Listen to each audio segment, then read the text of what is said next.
Hey guys, I don't know if anyone's in the room yet or not, but I'm here. So I'm just wait. I want to play some music, but I think there's laws against it, copyright laws or something. I don't know. Let me go ahead and share this broadcast because apparently I don't know how to do that. I'm gonna share it on Twitter. Quick, we'll give people an opportunity to.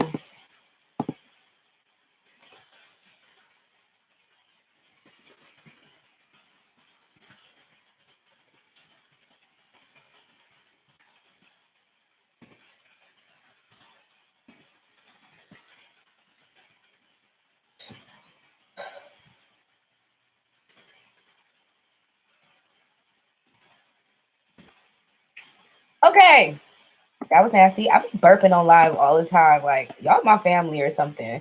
I don't even care about doing nasty stuff like that in front of y'all. Like, I don't even care. But am I on the right channel? I am. Because I've done this a couple of times where I literally go, I have a personal channel, and then I also have a Mel Nicole channel, and then I also have like a lot of channels and stuff. So I always go live on the wrong shit. So anyhow, I wanted to come in today to do some readings for the collective.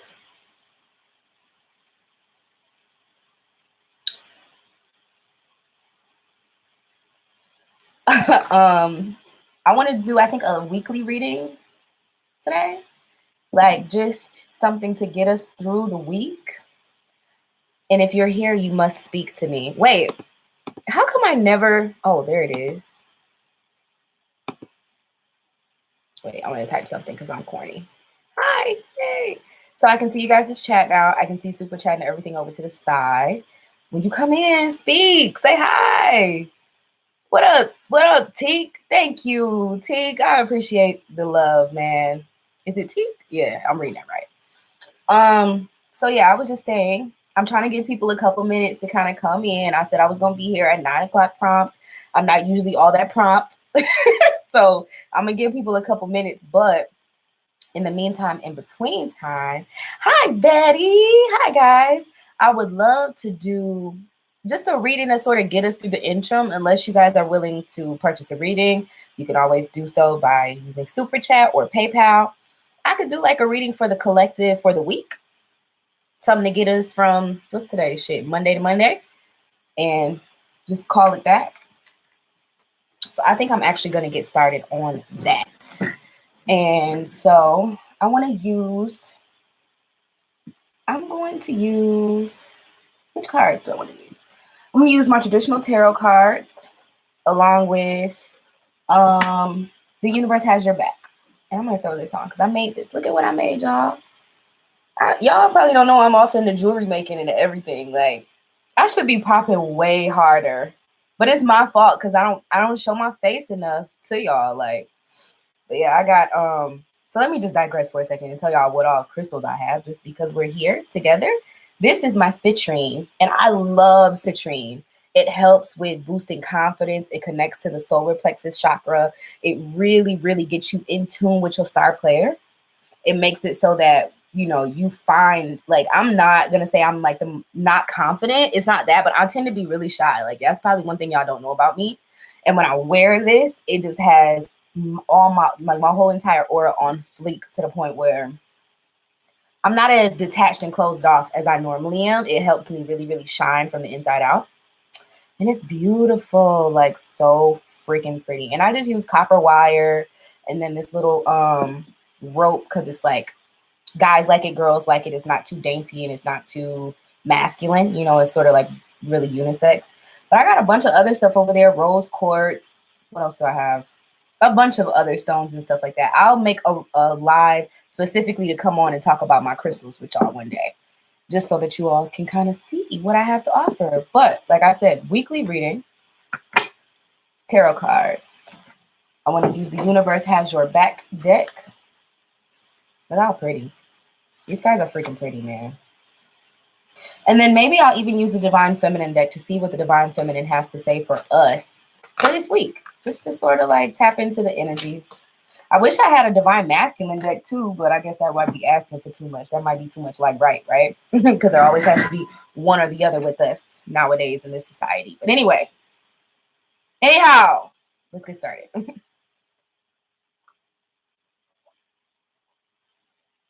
Big thirsty here. Okay. All right, let's go ahead and if you guys want to just center in on your energies with me, because this is going to be a collective reading until I start getting some people ordering private readings. You can go ahead and just center in, and we're going to ask Spirit of Love and Light. Hey, Earth Angel girl. Hey, Earth Angel. Or I assume that you're a girl, but you may be a guy. Hey, Earth Angel. All right, Spirit, please give us whatever messages that you have for the collective for this week of April 8th. Hey, Earth Angel, you absolutely can have a reading. I'm offering astrology readings as well as tarot readings at a discounted price as long as you purchase it now. So you can either use Super Chat. Like I said, there will be $5 for a tarot reading and $10 for an astrology reading, a short synopsis of your astrology. You can make that payment via Super Chat or via PayPal. The PayPal link should be in the description box below. I always say below. Why do I say that? Somebody help me. I can't speak. My jaw is tight. Something going on. Spirit, what messages do you have for the collective for this week of April 8th, 2019? What do we all collectively need to know? What energies are we all tuned into? What energies are being held within the collective consciousness? So Earth Angel, as soon as you make your payment, even if you make it on PayPal, it'll pop up on my phone. And then we can go ahead and get started with whichever reading you want to purchase today. So I got 5 cards here from the General Tarot deck, just surrounding the collective, actually 6 cards. No, 7. Surrounding the collective energy.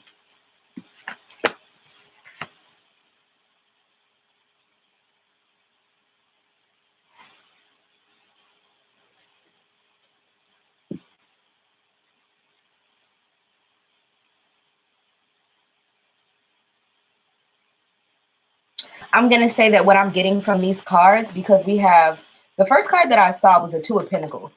So it's telling me that there's something to be juggled right now. Like we're all juggling with certain ideas. If I'm just going to go off the top of my head, I'm thinking ideas about justice, what's right, what's wrong, because we also have the Ace of Swords here. And so the Ace of Swords is ultimate truth.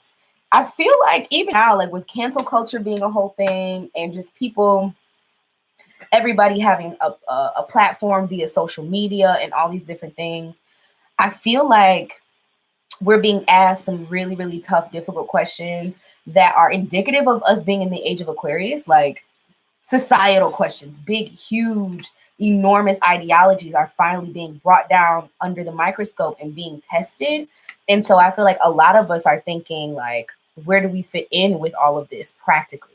And so that's where the juggling act may be happening for a lot of us, as far as just what side of justice do I want to be on? Do I even want to tap into all of this extra, like, I don't want to say conservative, but like super, super just collective. I don't know what's going on lately, y'all, where everybody's being so judgmental.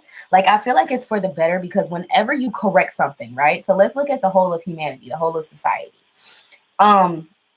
I believe that we've been living for so long under the age of Pisces, under one huge ideology.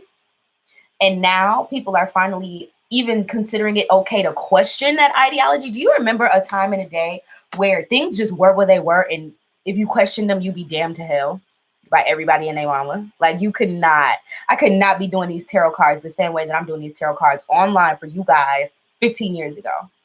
People, I mean, I'm sure there was somebody who was doing it, you know what I mean? If that was even a thing 15 years ago, but like the way that it's become mainstream now, where we're being allowed to finally, like as a society, step out and do left things, be a little bit more friends with our ideas, and just the way that we share information, like the way that we pose questions, societal questions, and we don't always just like follow the herd and do what we're told, and like put our heads down and work 40 hours a week for 40 years of our lives. Like we're actually starting to go out there and create our own truths, and I think that might be why this card is coming up. But there are still so many people. Hi, Betty. Okay, I'm going to give you a reading. Give me 2 seconds, Betty. I'm going to do this, and then I'm going to do your reading very, very first. Thank you so much for your super chat. I got you, Betty. But yeah, like, I think that, what was I trying to say? Oh, I lost my train of thought. All I'm saying is we weren't being, like, we're establishing our own truths at this time. Oh, yeah, what I was saying was so many of us have family members, friends, co-workers. We're still living the daily life.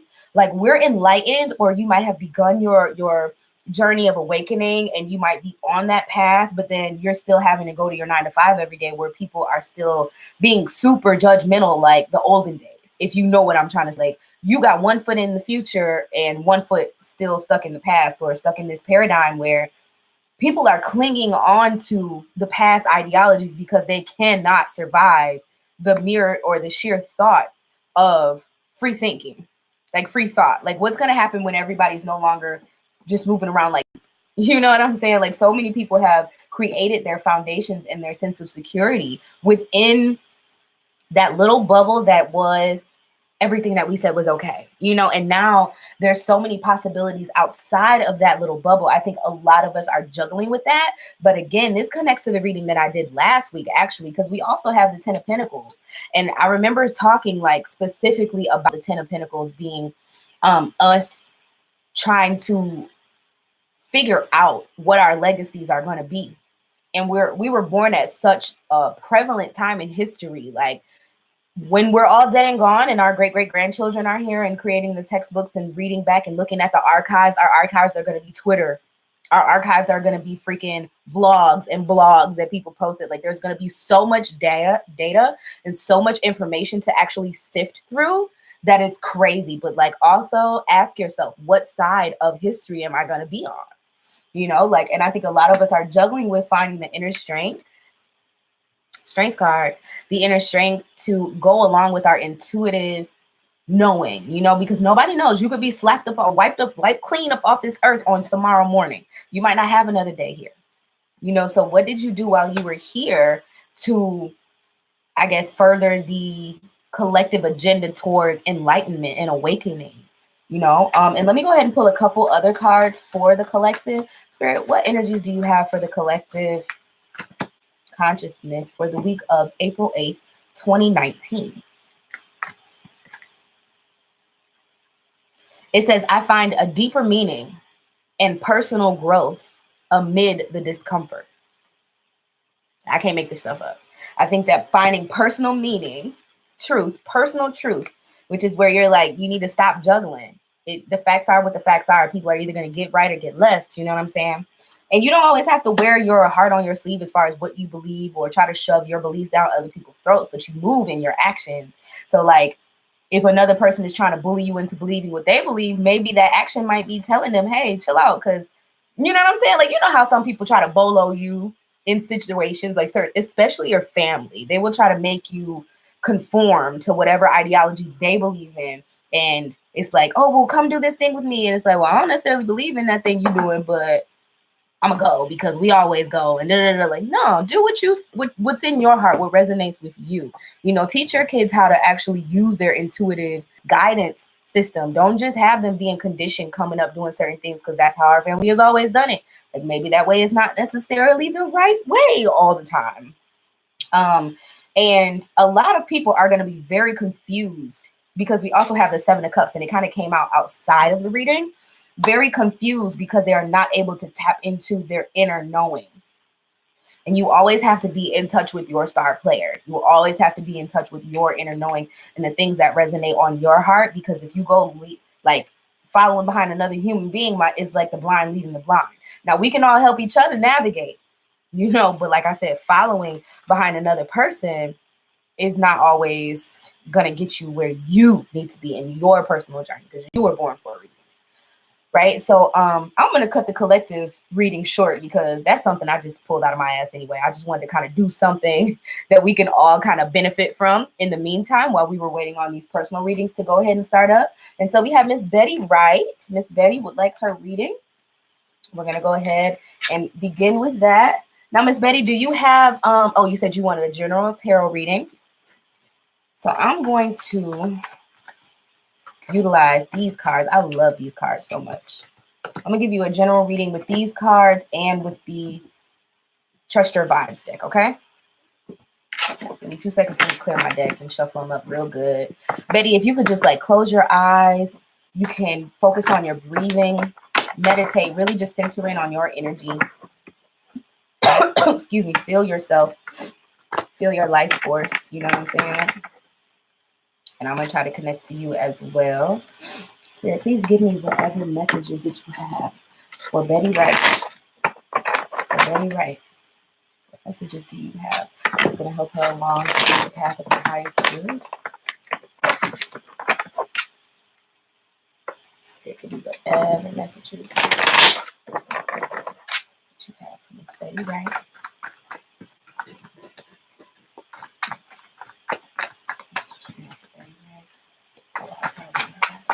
Good messages is Betty need to know now.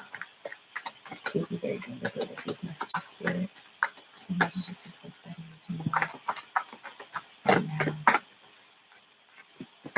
I'm shuffling, Miss Betty. I am not gonna pull any cards, because that's just not how I am. Okay, I don't do that. I like to let Spirit lead, and we'll sit here and we'll shuffle. Now, what I will say is, maybe try to breathe just a little bit deeper. Try to feel your energy a little bit more. Spirit, what messages do you need to come through? Miss Betty to know to lead a life that's going to be the highest path. What messages does Miss Betty need to know right now? Got a couple more. I want to get some more cards for you, though. I like to do thorough readings, even though I'm only giving these readings for $5. Like, I can't just pull one card for y'all. That's not enough. I don't want anybody to feel like I'm trying to hustle them or anything. Like, I need a real message, if that makes sense for you. I'm always moving so fast at like lightning speed. Spirit, what messages do you have for Miss Betty? Please give me the energy signature of Miss Betty Wright. 1 second, Betty.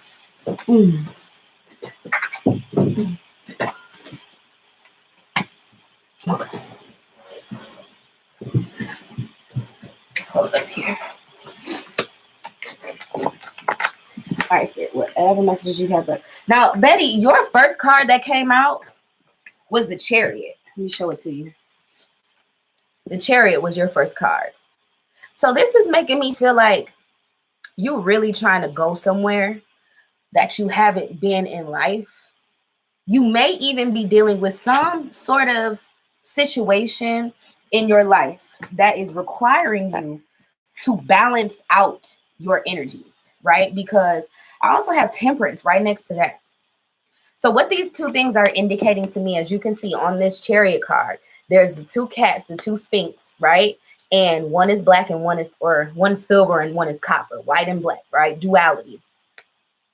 And so they're pulling this Chariot, and in order for the Chariot to move forward, she needs that balance, right? She can't do it with just the copper, and she can't do it with just the silver one. She needs the light and the shadow of her situation in order to foster growth, in order to incite change.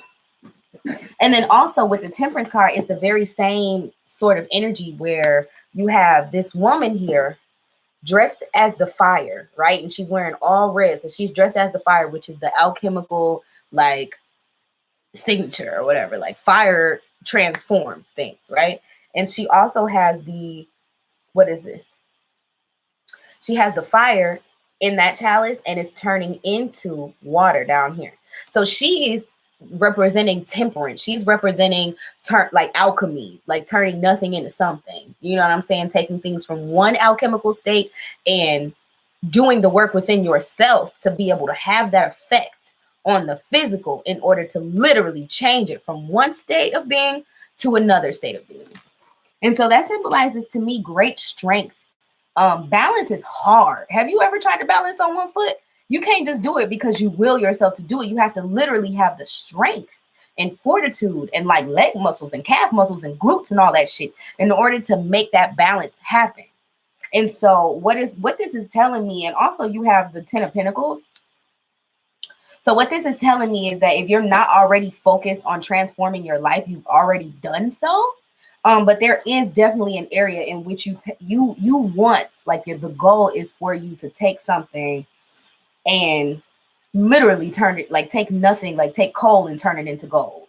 So like I said, either you've done that or you want to do that. You also have the Ace of Pentacles here. And so the Ace of Pentacles with the 10 of Pentacles indicates really good financial knowledge, an understanding of how to accumulate resources, an understanding of how important your resources are. And you also have the Knight of Pentacles. So this is talking about somebody that's either coming to you or you going to somebody else and being of service to them, or them being of service to you in a financial way. So this could indicate actually going out and seeking mentors, or I wouldn't say being a mentor, but you could be a mentor to somebody. Or the Knight of Pentacles is very slow moving towards his goals. So you may have goals that you feel like you're very far from reaching, but really I don't want to say you're not that far, but like you're halfway there. I'll say it that way, because the Knight is not a page. He's a step up from a page, but he's also not yet a king, or he's not an ace. He hasn't mastered it just yet. But then the ace comes up in your reading. So I feel like that's somewhere that you want to be at. You want that financial stability. You want that lifelong, like I said, where do you want to be, like at your life's in review? You know what I'm saying? And I feel as though you if you don't already understand it, realize that it, like, growing money or growing wealth, right? Growing a network, growing wealth in general, that could translate into so many different areas. It does take time, and slow and steady wins the race. You feel what I'm saying? And then you also have the Devil here. So it might be something that is kind of like, you have your goals. I feel like you may be very goal oriented, or at least you see what the obstacles are ahead of you, right? And the Devil is just basically telling me that you may, and you can confirm or deny this, Betty, while you're on here on live, because I love to hear back from the people that I'm reading. I'm not telling you your fortune. I'm not telling you nothing you don't already know, probably.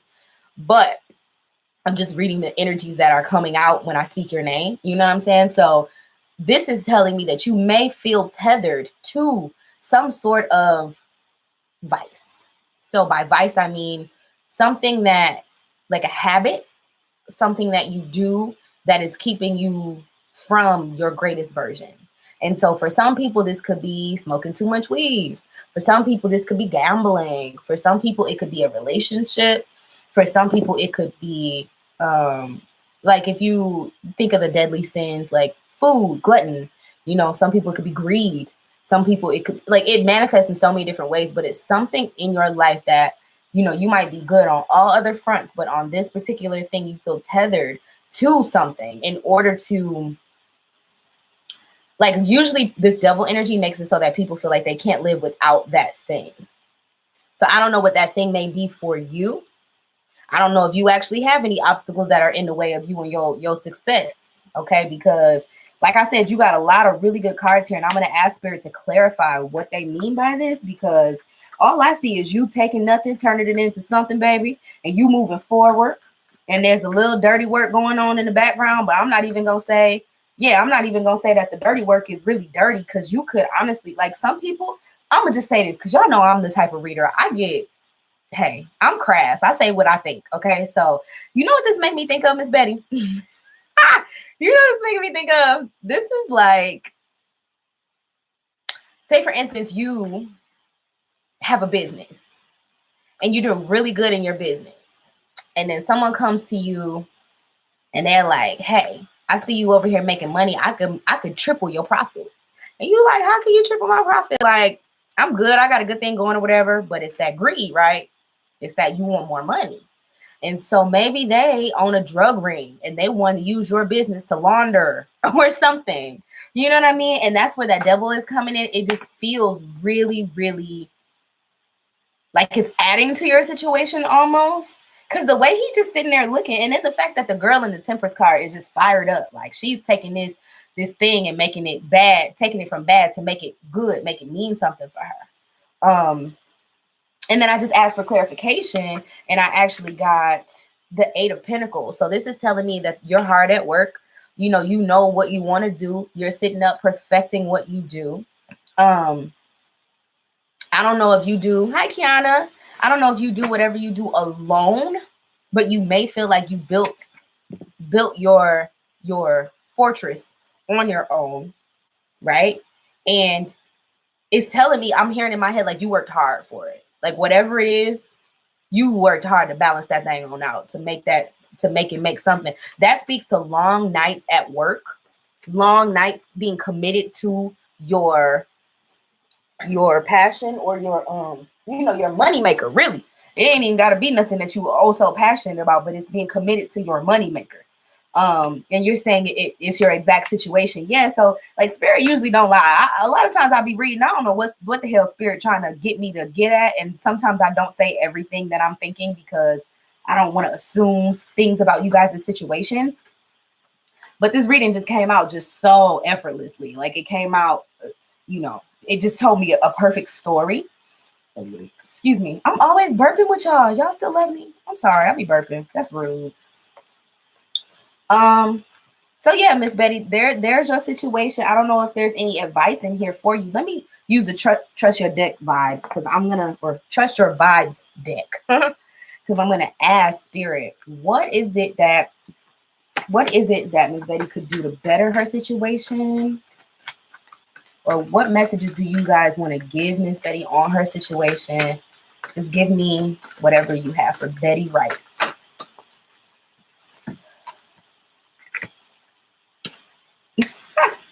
It said, okay, so the first card that popped out said sleep on it. If you're trying to make a decision and you can't choose, or you're trying to figure out which way to go or what to do, sleep on it. I always tell people, keep a journal. I got these books. I'm getting ready to start selling these books, y'all. And it's just notebooks, honestly. It's just a notebook. But it has your zodiac sign, the glyph of your zodiac sign, or your constellation, the glyph of your zodiac sign, and then the zodiac sign on the side. And it also comes with a little ribbon. But just get yourself something like this, something real cute, simple, little, that you can put your little placeholder in. Here's the ribbon placeholder coming out the bottom. And keep it next to your bed. So when you go to sleep at night and you sleeping, you doing you having your beauty rest, and you know how sometimes you have those dreams that will even wake you up in the middle of the night. You need to wake up and write down what happened in that dream, because there could be some insights in that could actually help you to navigate the real world, because our subconscious mind knows a lot more than we think it does. We need to give our subconscious minds a lot more credit, because they hold a lot of the answers for us, and we just don't always consult with that part of our psyche. But your first card says sleep on it. Then it says fake it till you make it.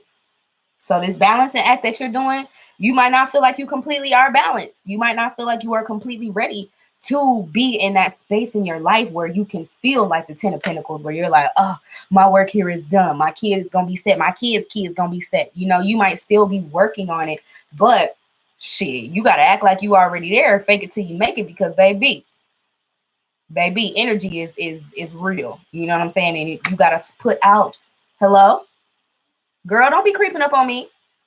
Come up in here. That's my daughter. You want to say hi? Come on. You got to hurry up. But yeah, sometimes you got to put that energy out there that you would actually like to see back. This is Jada. You want to say hi, JG? Hi. That's my baby girl. What do you need, baby? Not right now. You getting ready to go to bed in 30 minutes. No. You may, hey, come here. You can probably paint your nails on tomorrow after you get home from after school. Okay. But you need to wait on me. Don't do it without me. Okay. Go put your PJs on. Get your teeth brushed, your face washed. All right, y'all. So that's my love bug. But yeah. And then your next card say, excuse me. Remember to breathe. So, like I said, this balancing act that you're doing. Has anybody ever done yoga? If you've done yoga and you're in the room, say I. I'm going to go ahead and say I, because I've done yoga. I quite like yoga. The practice is basically, it's a study of creating a link between your movements and your breath, right?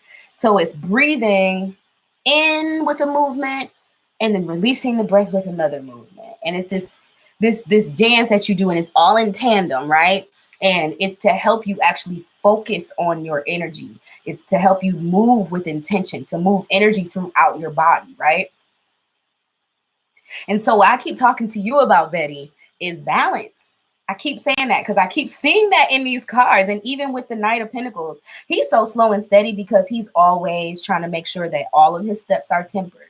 All of his steps make sense. Everything is practical. Yes, he has a passion for this thing, and that's why he's even in it for the long haul. You know what I mean? Like, it takes a certain level of passion to commit to something and actually see it through until its fruition, right? And so remember to breathe just reminds me of, like, again, staying in touch with your star player. Why does Spirit keep saying that to me? Stay in touch with your star player and to move and breathe through every pose. So even when you are uncomfortable, that is when you need to step back and do the most breathing, take in the most air, focus on your rhythm the most, because it takes that level of connectedness to oneself in order to see yourself through the movement, in order to keep your balance. If you do yoga, you can't, if the difficult pose is if you sit there like, you're going to fall. Every good yoga instructor, when you do the most difficult pose, they tell you to breathe even deeper. You must breathe or else you will not sustain, right? And then you have let go. So there may even be some control issues here. But I honestly, that probably goes with this card, if we being honest. If we being honest. The let go probably goes with this card, because whatever this is, I don't feel like you need it in your space. Everything else is so profound. Like hella good fortune, hella like the major arcana that you have. These are such powerful cards of just moving into a new space in life, seeing things from a perspective that you've never seen them from before. It's like finding a whole new lease on life and moving up, graduating to the next level. Like I said, making something out of nothing and balancing out your load in order to move forward. So Betty, I hope that this reading resonated with you. If it did, please leave me some comments and just let me know how you felt about it. I think that this was actually a really good collective reading too. I always feel like I get something out of my personal readings with people. I always learn just a little bit more, whether it's about me, about them, about humanity, people in general, right? So if you guys would like your own personal reading, I am still accepting payments for those. You can get a tarot reading, a one-question tarot pull for $5, or if you'd like a brief astrology reading, I'm offering those for $10. That's the cheapest I ever go for those, because those take a lot of energy and time and everything else. If you look at some of my other lives that I've done previously, we come on here and we do the like I've done maybe one astrology reading per live or something like that, and those readings be lasting, girl. That be lasting.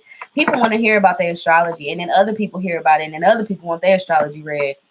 I feel like astrology is my favorite form of science because it's so exacting. You can tell so much about a person from their chart. And then also in the same sense, we bring our charts to life. You're so welcome, Betty. You are so welcome. Thank you. Thank you for coming through and joining the live and getting your reading and everything and allowing other people to see what these readings are like. And that's really why I do them at such a cheap rate on live, is because it's like almost a form of advertisement for what I do. I want people to see that these readings are nothing to be afraid of. Y'all will be so surprised. Like at my job, people know I do astrology and they always like, oh my gosh, that's the devil. I'm like, girl, I ain't finna tell you when you die. I don't know when you gonna die. People like the death card, the devil card. Okay, but you're living with the devil every day. So why you mad at the cards for? I don't understand. But I digress. If anybody else would like a reading, I am currently accepting PayPal as well as Super Chat. Super Chat is open. Super Chat is open. Uh-oh. I kind of want to do my monthly readings and everything like tonight, like start those. If I do start monthly readings, hi Kiana. If you'd like your reading, you can go ahead and make your payment either through the little $sign at the bottom of your screen, that's super chat, and it'll just charge your phone. You can pay via PayPal. Here, I'll give you the link. And the astrology readings are $10, Kiana, just so you know. I just want to reiterate, because the last time I did this, I had a couple people confused.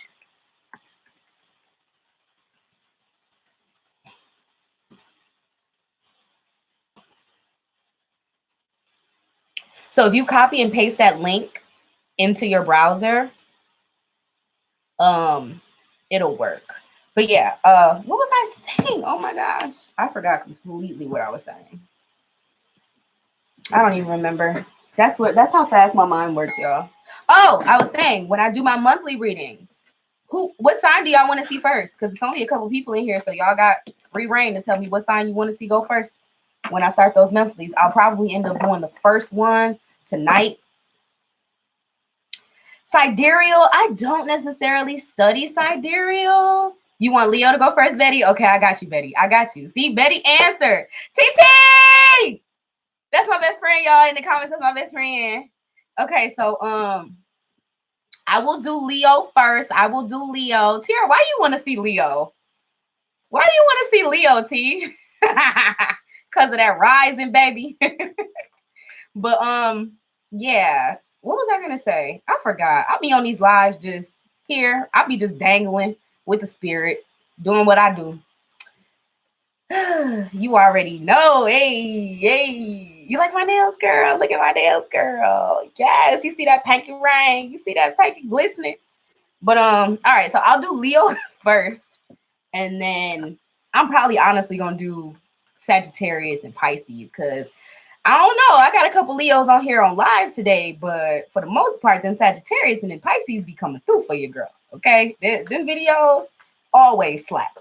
Always jumping. Aquarius be up there a little bit, but Aquarius be acting funny. I don't know. Maybe it's because I'm only Aquarius sun. I don't really connect with them like that. I connect much more with the mutable signs for whatever reason. But yeah. What else would you guys like to see as far as topics? I mean, while we're waiting on Kiana to make her payment, we can do a quick little reading right now just for the collective. Do y'all have any collective questions that you would like to ask the tarot? Yeah? Going once, going twice? No? I got all these decks. Let me show y'all. Look how I got my little setup. All these decks. Look, that's my necklace. And that's my mouse. Let me move that. All these decks over here. Y'all want to ask Spirit nothing? Nothing at all? Okay. Whatever y'all say. Whatever y'all say. I don't want to just sit here looking at y'all crazy. Okay, so maybe while we wait on Kiana, I got two things going through my head. I can do a pull, but what should I pull for?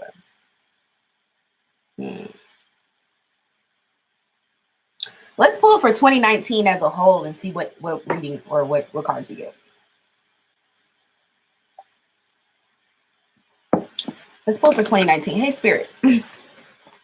What energies are we going to be dealing with for the rest of this year? I'm actually pull one card from each deck and see what we get at that point. What energies should we expect to be dealing with throughout this year? Spirit, don't be lying. Spirit, do not be lying. Let me keep them. What energies should we expect to be working with for the rest of this year? Spirit, what energy should we expect to be working on for the rest of this year? Y'all finna see a lot more stuff come up to the light. I'm just gonna say that. I knew I was warned. Hi, Christy! That's my girl. Hey! Gang, gang, gang. Y'all make sure y'all like this video. Share this video real quick while we're all live. If everybody could go on one social media platform real quick and share this video, we could get a lot more popping. I'm just saying. I wanna be at the level where we popping. We don't never have a dull moment because it's always something to talk about. I'll do these videos with y'all. We don't even have to do tarot all the time. You know, we can talk astrology. We can talk occultism. We can talk conspiracy theories. We can talk whatever. But I'm just not going to be the only one up on here talking. Okay, I need y'all to come up in here and energize your girl. Okay, Spirit, what collective energies are we going to be focused on for the rest of 2019?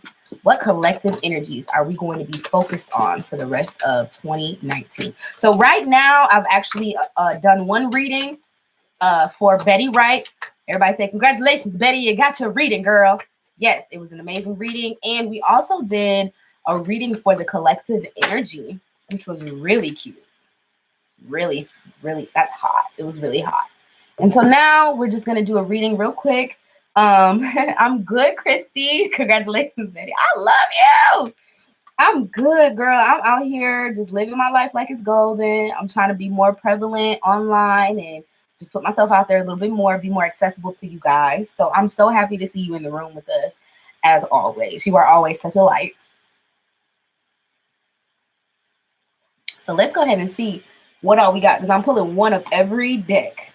And actually, one deck already popped out 2 cards. So let's continue to ask Spirit what energies are we going to be working with? What energies are we going to be working with, Spirit, for the rest of 2019? Y'all, I lost my sage. I lost my sage. Where's that? I had a nice little bundle of white sage. I don't know where it is. Spirit, what energies are we going to be working with for the rest of 2019 collectively? Okay. Almost there, y'all. Almost there. Oh, what energies are we going to be working with, Spirit? Let's see here.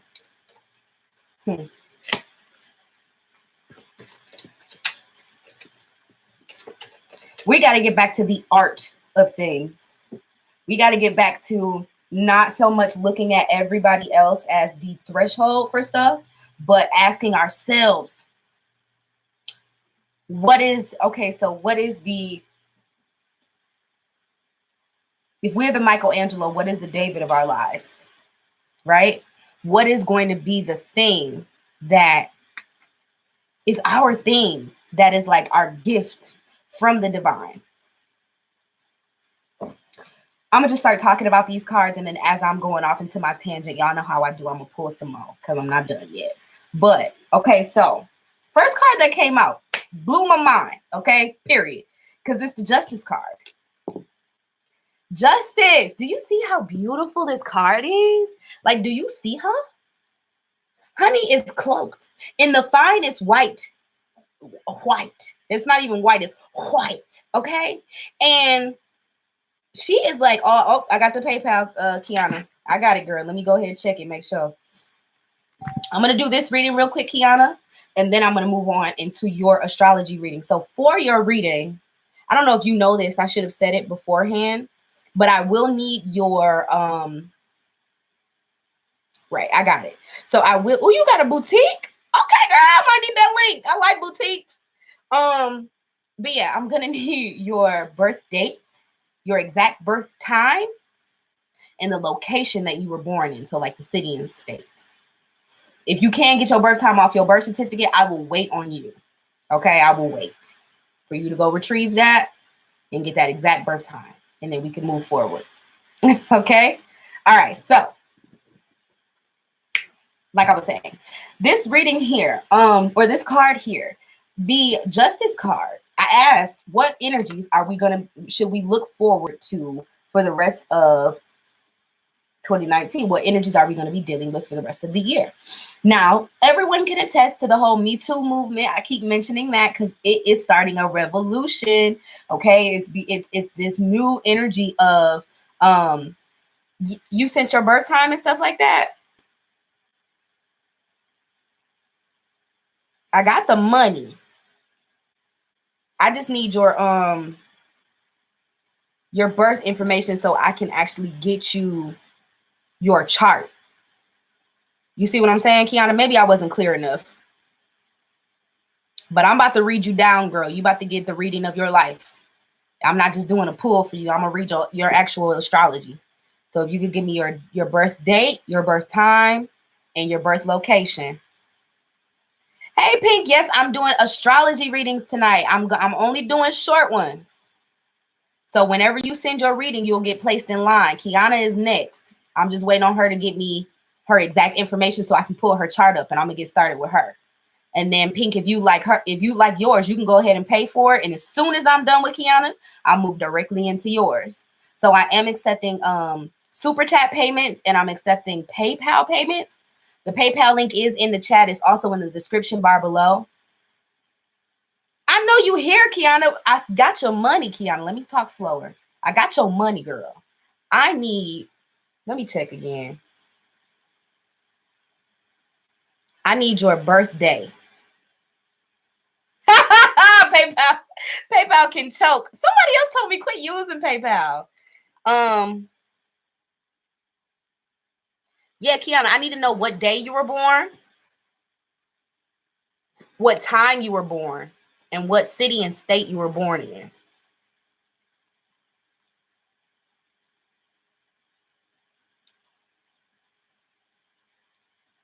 I got your money, but I don't have any of that information.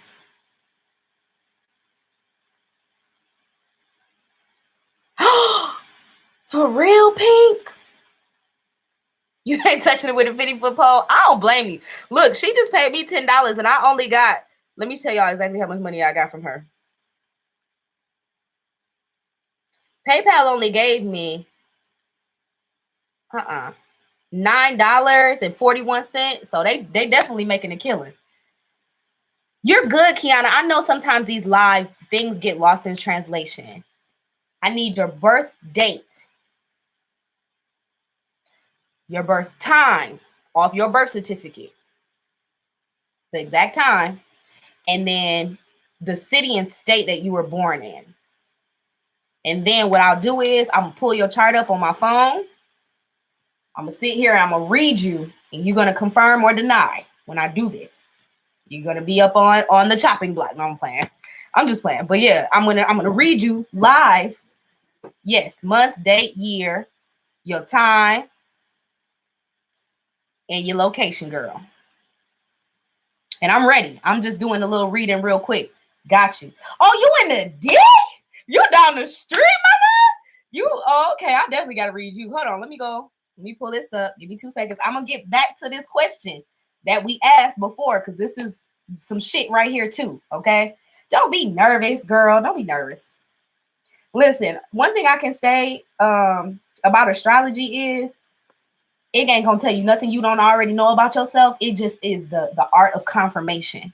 It's like when you start to hear me read back certain things, it'll make you think twice about who you think you are, right? My stomach is hurting, y'all. I work at the school. I ate the kids' lunch. I shouldn't have done that. That was bad. I shouldn't have ate the kids' school lunch. Yes, we are neighbors. I'm in Flint, girl. I ain't got no qualms about it, okay? I'm here. Gunshots and all, girl. Okay, let me see. Okay, so I'm seeing December 20th, 85. And you were born at 3:52 a.m. Wow, that's funny. I just did my friend's reading. He was born at 3:53. Y'all are twins. 3:52 in Detroit.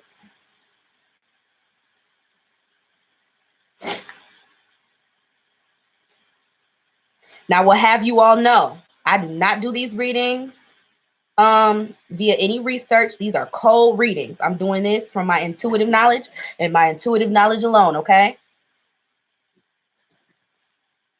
They probably in bed with the stomach flu. Right, them kids, girl, because you know they had it. Look, my daughter came home from school last week, 2 days in a row. And the first day, I'm like, girl, you came home for no reason. I sent her back to school. The next day she came home, she really did have the flu. Okay. Why is it trying to do Detroit, Alabama? I didn't even know there was a Detroit in Alabama. You play too many games, internet. Y'all know I'm talking about Detroit, damn Michigan. Guess my sign, Pink. What sign am I?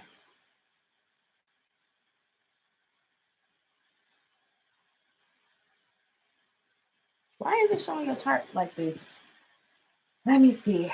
All right, let's do this again.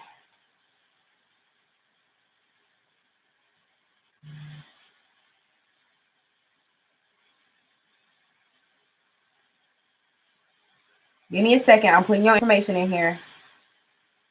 Had a little malfunction. I'm going to get it together.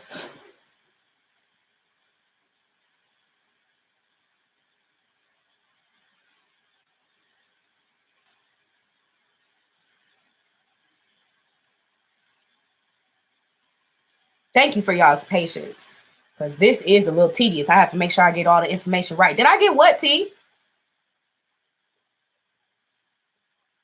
Why is it showing your chart like this?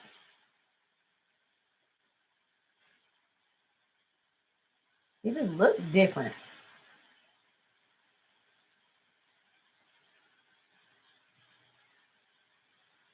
I'm gonna enter this into my computer because this is looking funny. I don't want to read no funny stuff.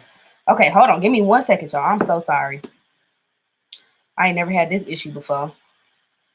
How I'm gonna do this? This is what I'm gonna do. I'm gonna leave this here, and I'm gonna put me over there.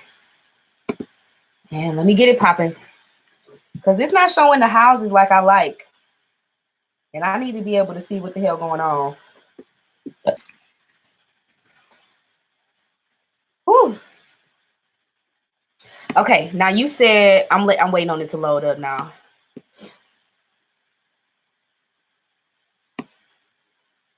And you know what, Pink? Them kids be eating the fuck out that food. They be smashing. They had something today. It was supposed to be stroganoff. I don't know what it was. It tastes like what's it? Condensed milk, evaporated milk, and noodles, and a little bit of beef. It was nasty. I used Astro Dentist. I don't know how to even say that, to be honest with you. I just say astro.com. But for some reason, it just popped up on my phone real weird, like hella weird. And I did not like that. And I'm the type of person, I like for things to be standard.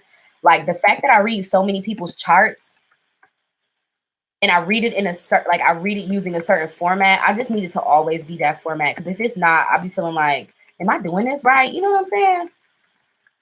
But I also have a Capricorn Mercury, so I just be needing shit to be right.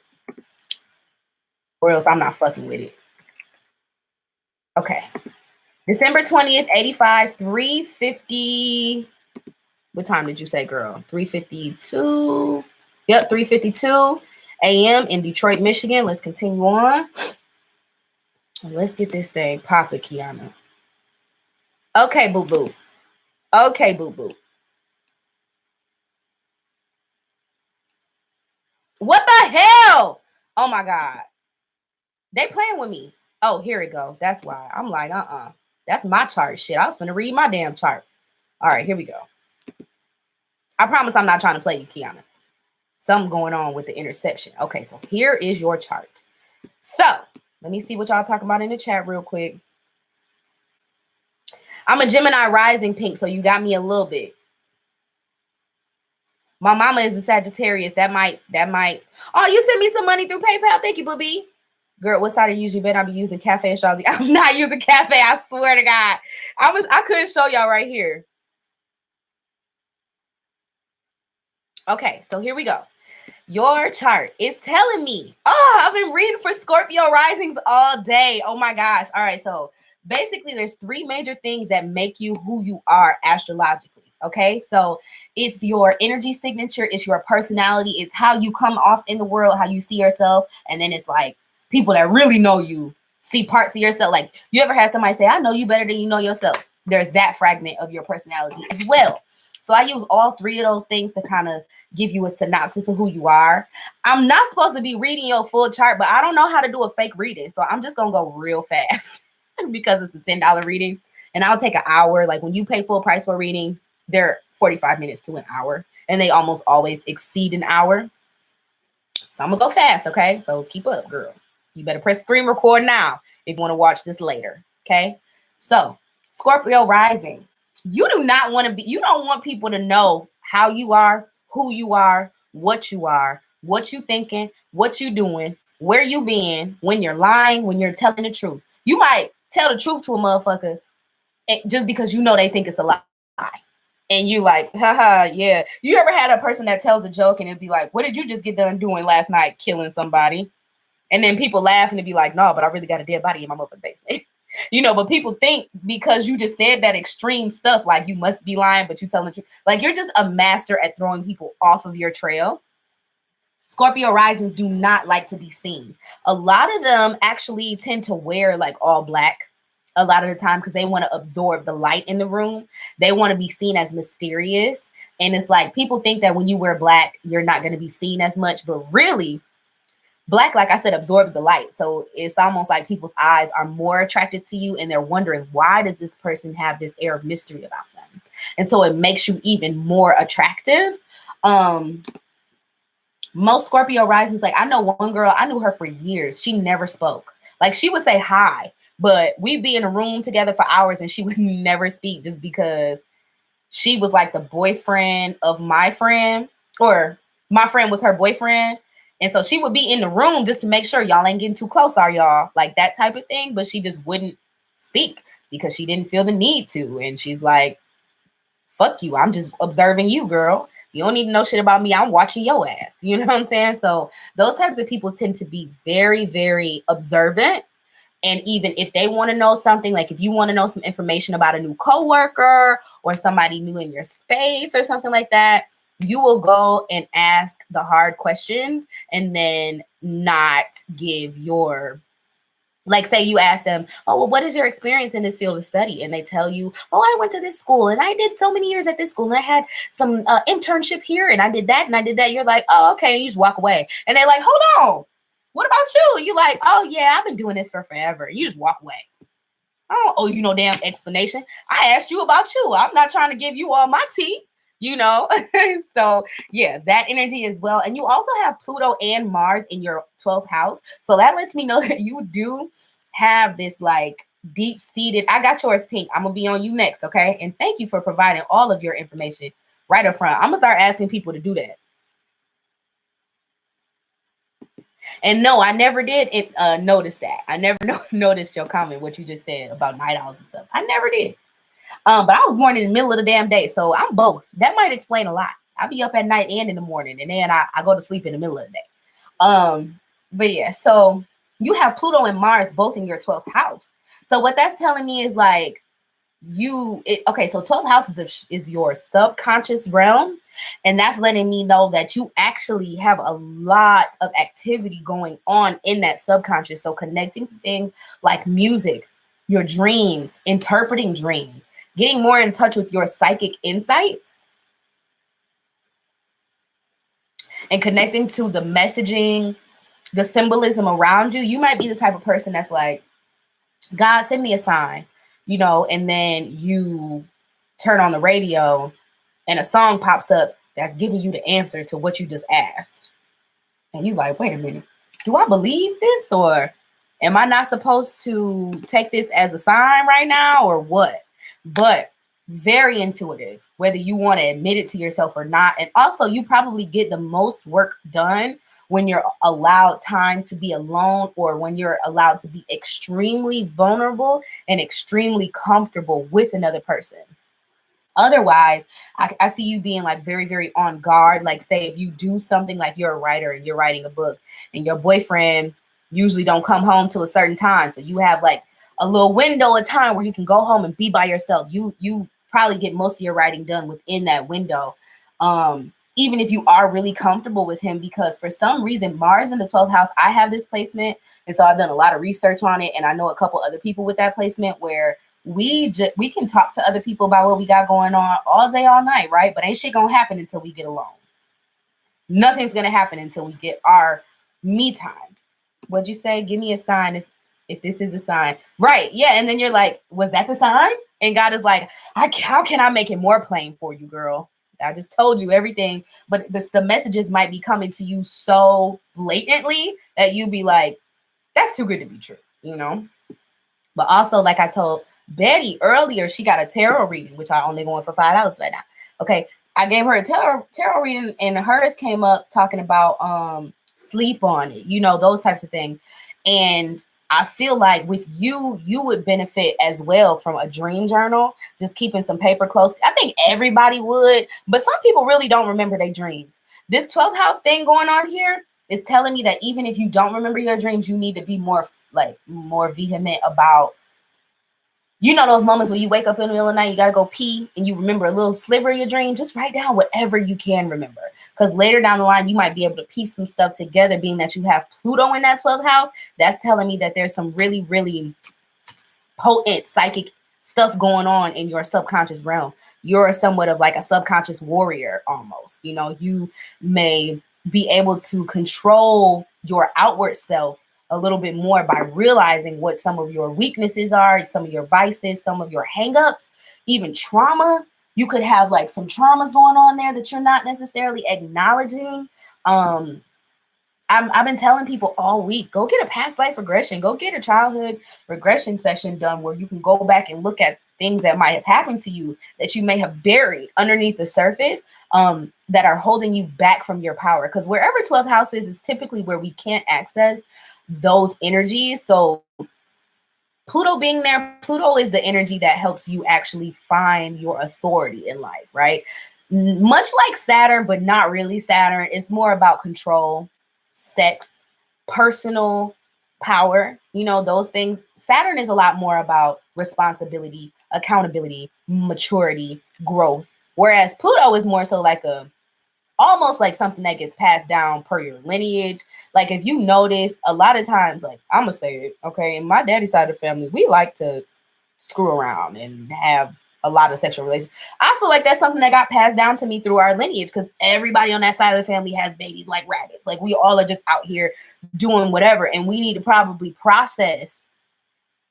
Y'all, if y'all feel me, y'all feel me. Some of that ancestral trauma, okay, you could be holding on to past life and or ancestral trauma that's like plaguing you in this life and making you feel a little bit like you're not in touch with your personal power. Okay, I don't know if that resonates with you, but yeah, if you have very vivid dreams, even write those down and go back and like write your dreams down consistently for a month. And then also write down like on a first page, be like things that are troubling me right now, and just sit with yourself and write down everything in bullet points, what's troubling you. And for a month after that, every day, write down your dreams.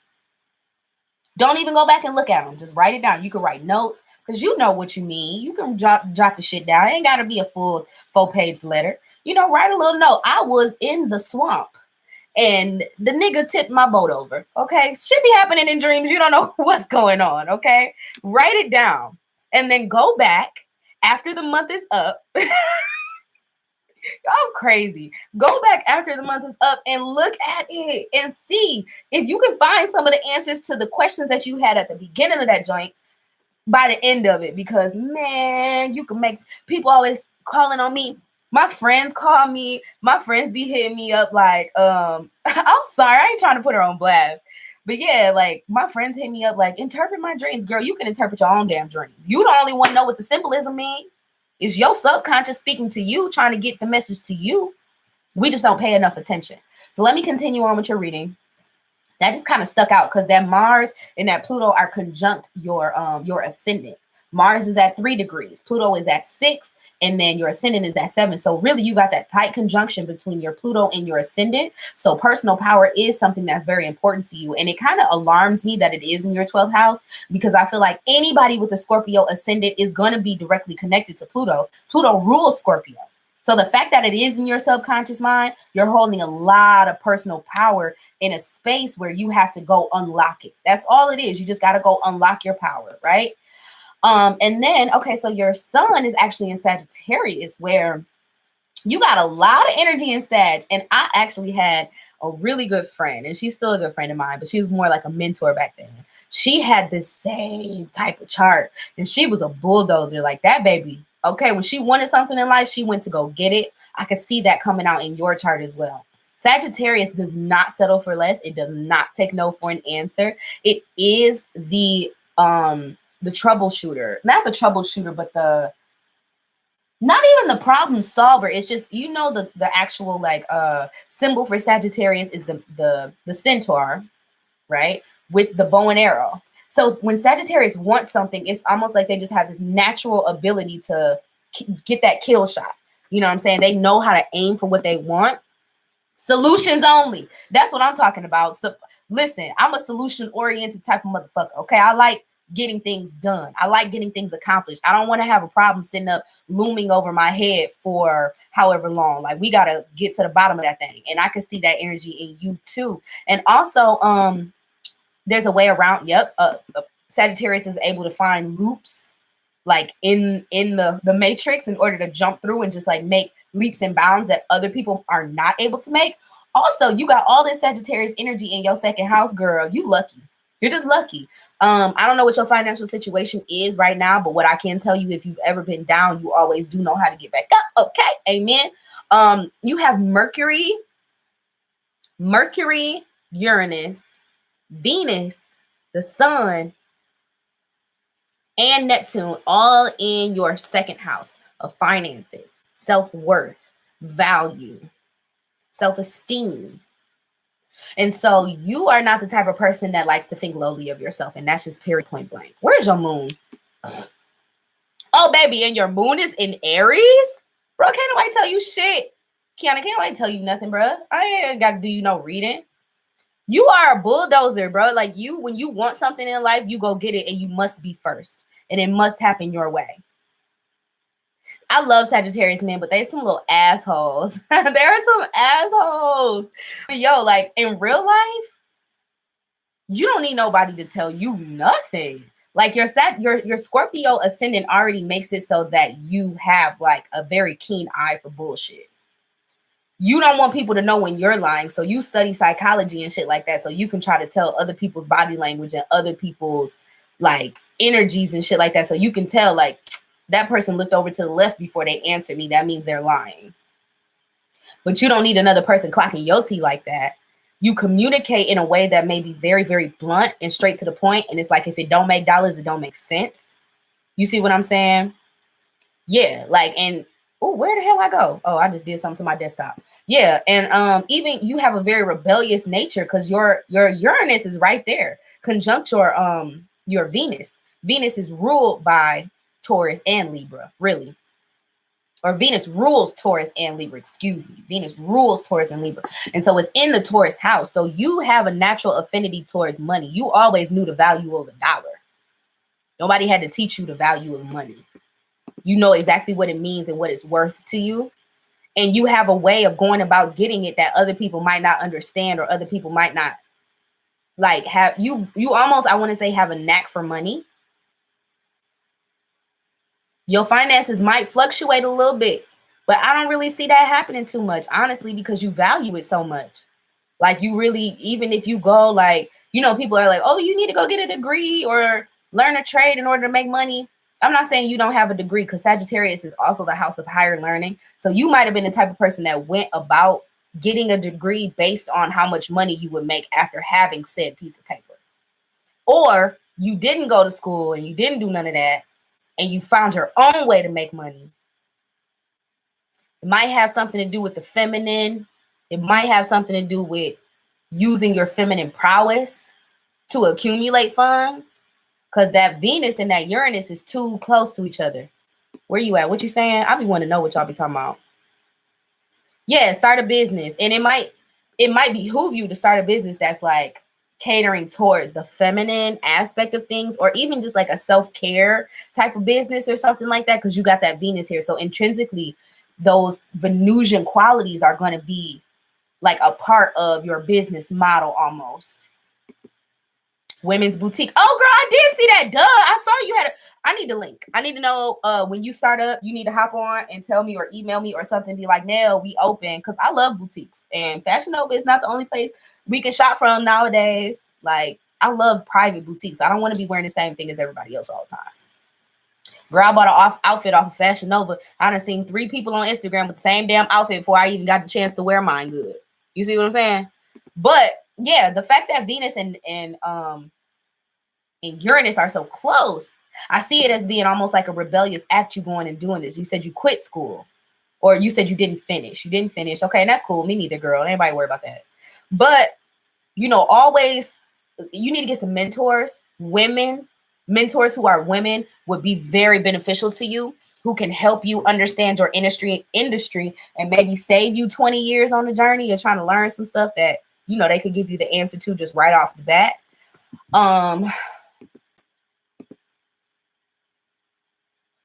It's so much going on in your second house. Is ridiculous. The way that you speak is very like I said, if it don't make dollars, it don't make sense. You got your Saturn in the first house. So you see yourself, or you feel the need to be the type of person who has their shit together, the type of person who comes off as mature, the type of person who understands rules and how to flex them, because it is in Sagittarius. So again, we talking about solutions. We talking about, finding loopholes, being almost the first of your kind to do something, because Sagittarius energy is about taking a person from where they are, uprooting them and putting them into a different culture or society or something like that, where they're the different one.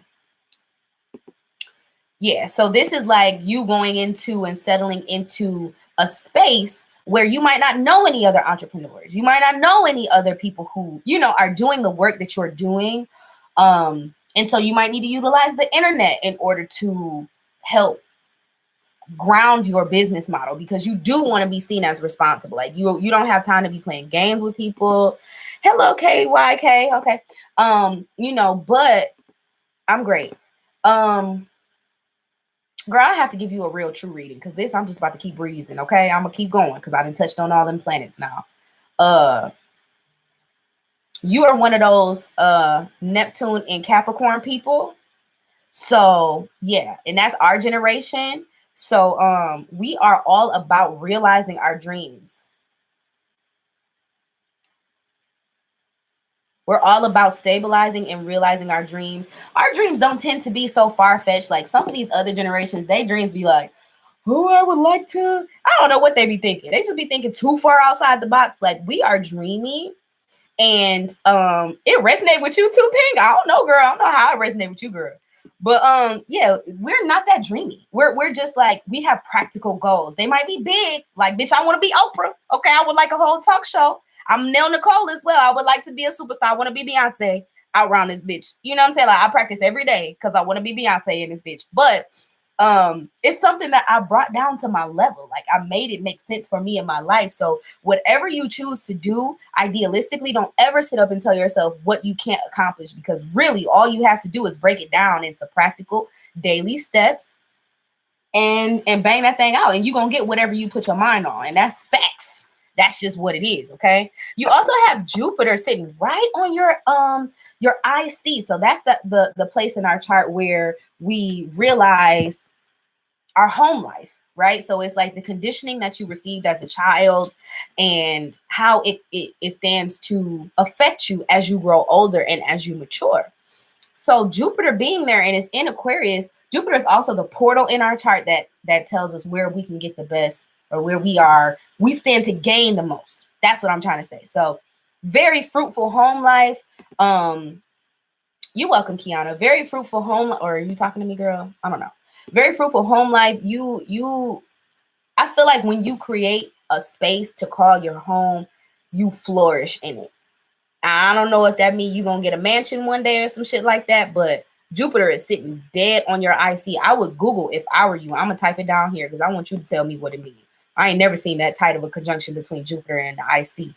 I just see good fortune in the home. That's literally what I see. Good fortune with the mother. Your mother may have been a blessing to you. If not your actual mother, whoever it was that did the mothering, whoever it was that fostered you and nurtured you when you were younger, could have been a huge blessing in your life. And furthermore, women in your life could be a really huge blessing, because the fourth house is ruled by Cancer. It's ruled by the moon. You're adopted. So maybe you adopted into a good family?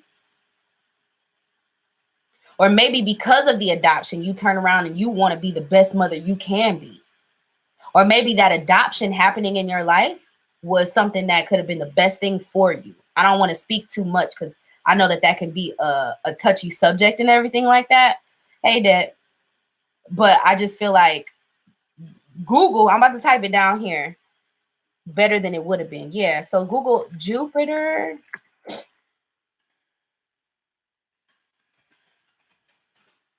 You can literally copy and paste that right there into Google and read the top 3 articles that pop up and see if any of that resonates with you, because that right there is some shit, okay? With that moon in Aries, now we know a lot of women with moon in Aries. Just to name a few: Rihanna, Cardi B.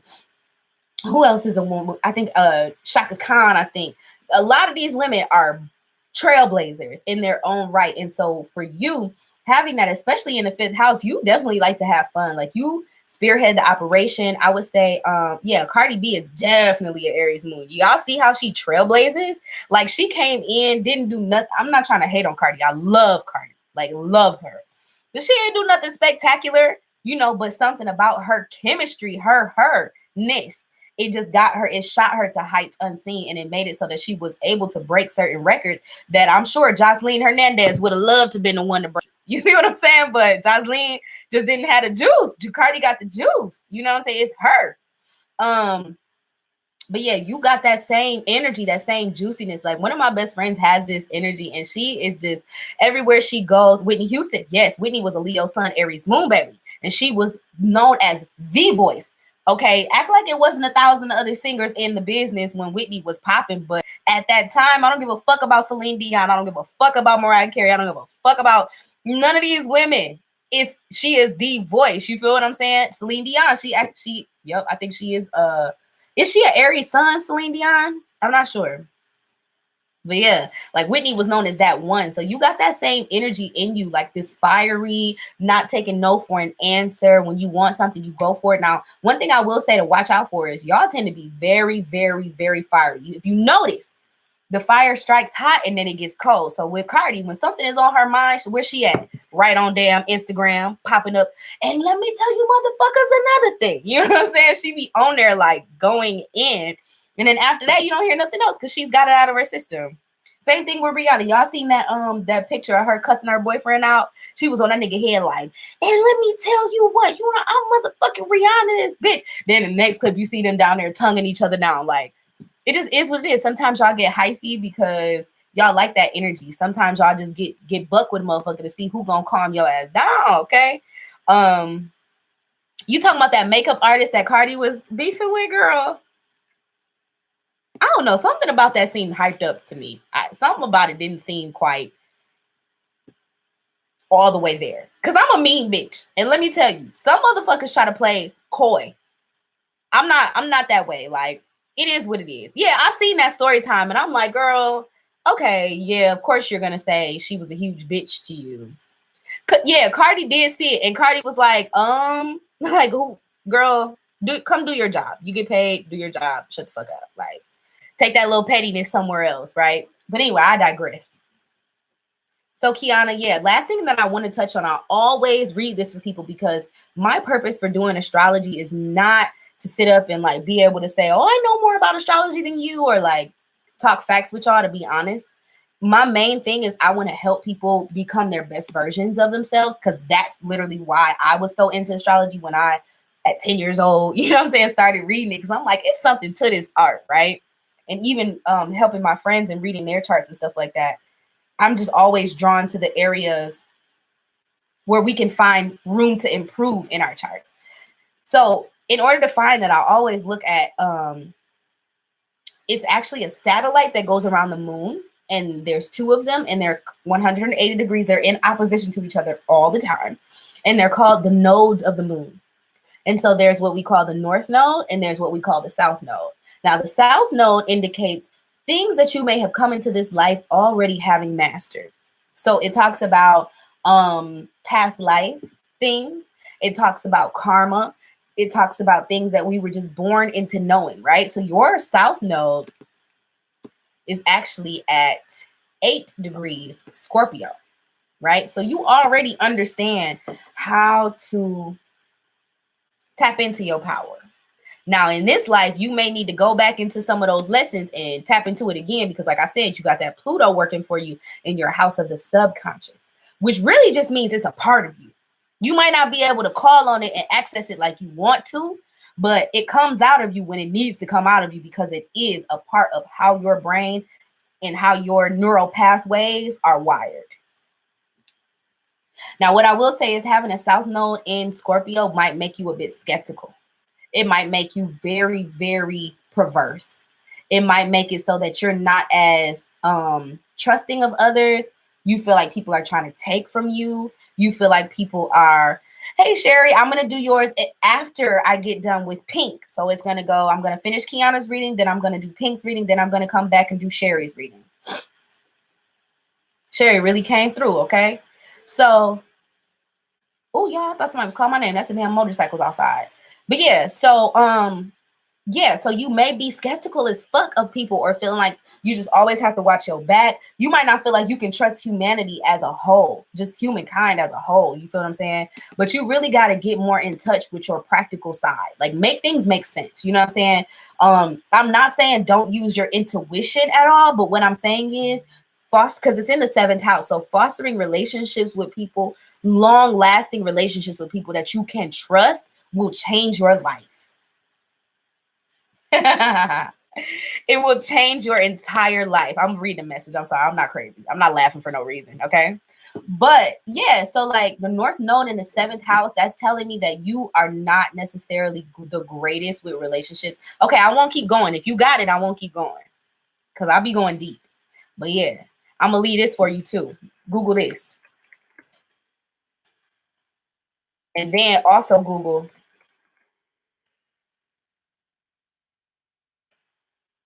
yeah, because it's going to tell you some shit. And you do isolate. Yes, you do. And you feel like you're the only person that you can trust. And that's not true. It's just not true.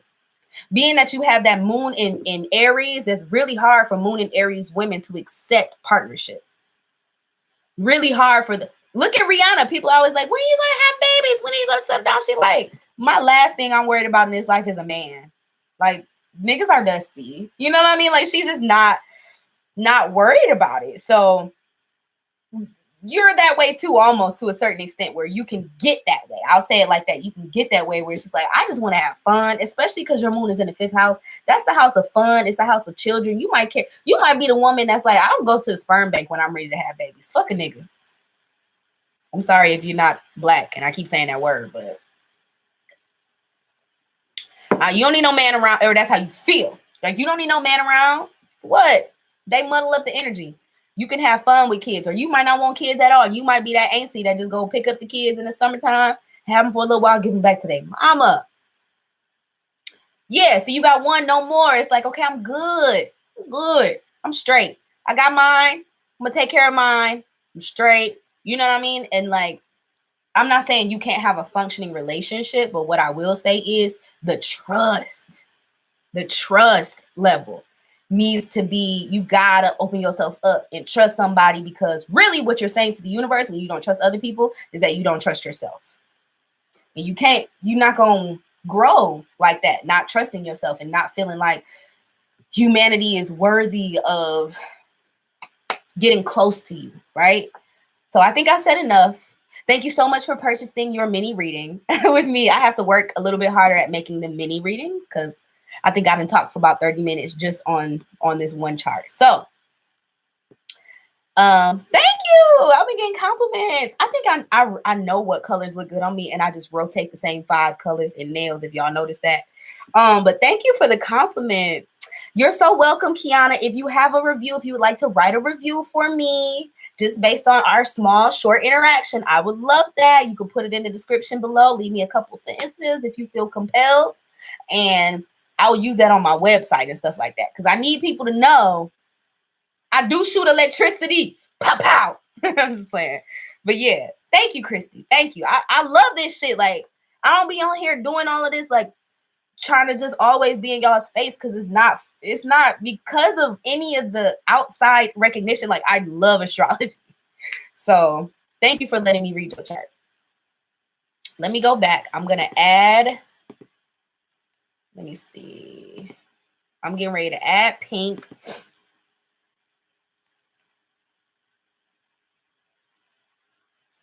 So you were born December 18th. Ooh, a bunch of Sagittarius. My mama probably in here, y'all. She is Sagittarius. She don't be talking. She will say hi. 6:38 a.m. in Jefferson, Texas. We got a Texas hottie up in here.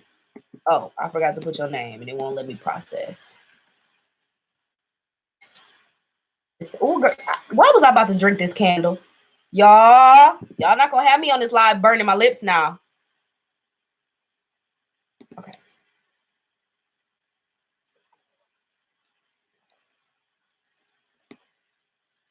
All right, I got you, Pink. You ready, babe? What did it say?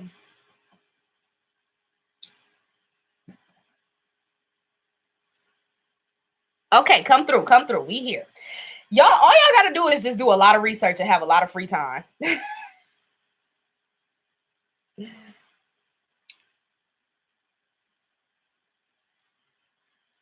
I'm sorry, I keep getting all these messages.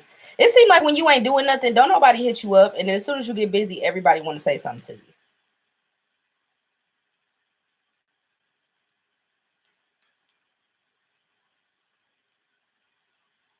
Okay, so Pink. Ooh, hunty. And I felt this energy. I'm not even gonna hold you up. Like, I be knowing. Y'all come through. Like, Pink came in with all the fire. She had all the smoke for me. You know what I'm saying? I'm experienced for real. Like, I don't know if my best friend Tiara is still in here. You can ask her. I've been doing this shit for years. Okay, like years. I hate when people leave my readings and then text me like, I left your reading. I hate that. Leave me alone. Okay, so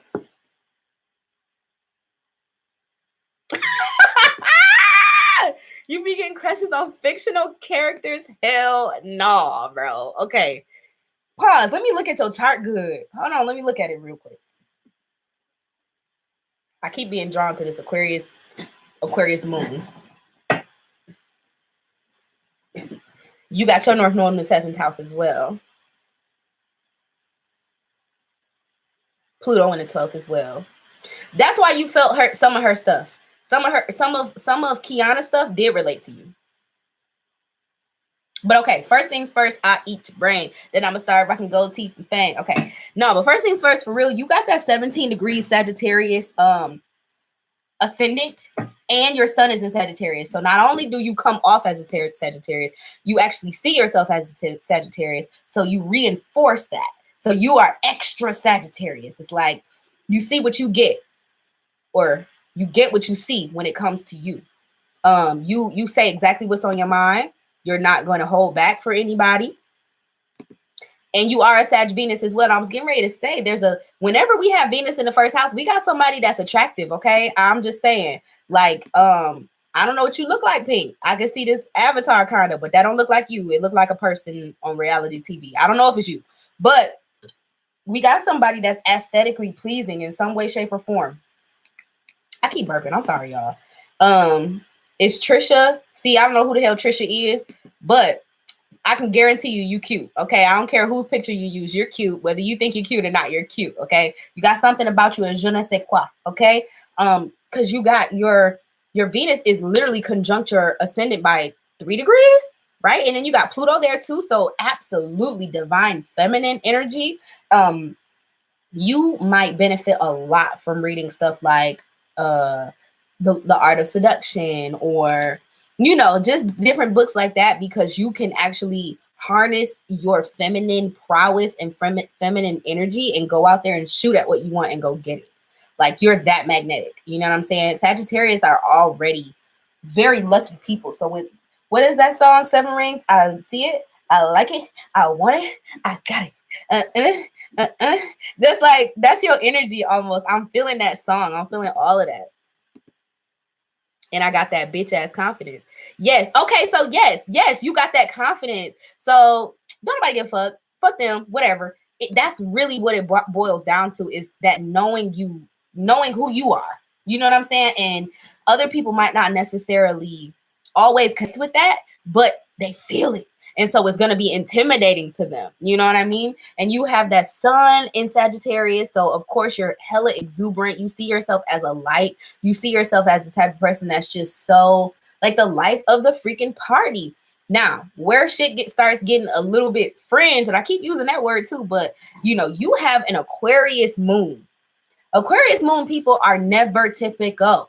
You are not going to find two Aquarius moons who are a like hunty. Okay, you're just not. Hi, Kakao, whatever your name is, but okay, hello.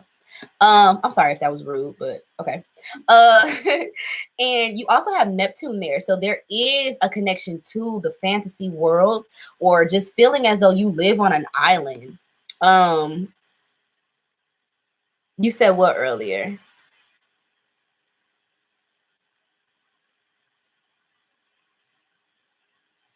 Yeah, it's like you don't, yeah, you're not of this world. I would just go ahead and say that. I feel like that Sagittarius, all of that energy coming in, and you have a little bit of Capricorn there. So you're wounded in the area of, and I don't want to make you uncomfortable at all, but I love the fact that you shared with us that you are trans. You know what I'm saying? Because that it's just so eye-opening to see that, like, I don't know, there's different ways to fucking live. You can do whatever you want. You know what I'm saying? And you have the wounded healer in the space of our chart that occupies what society thinks.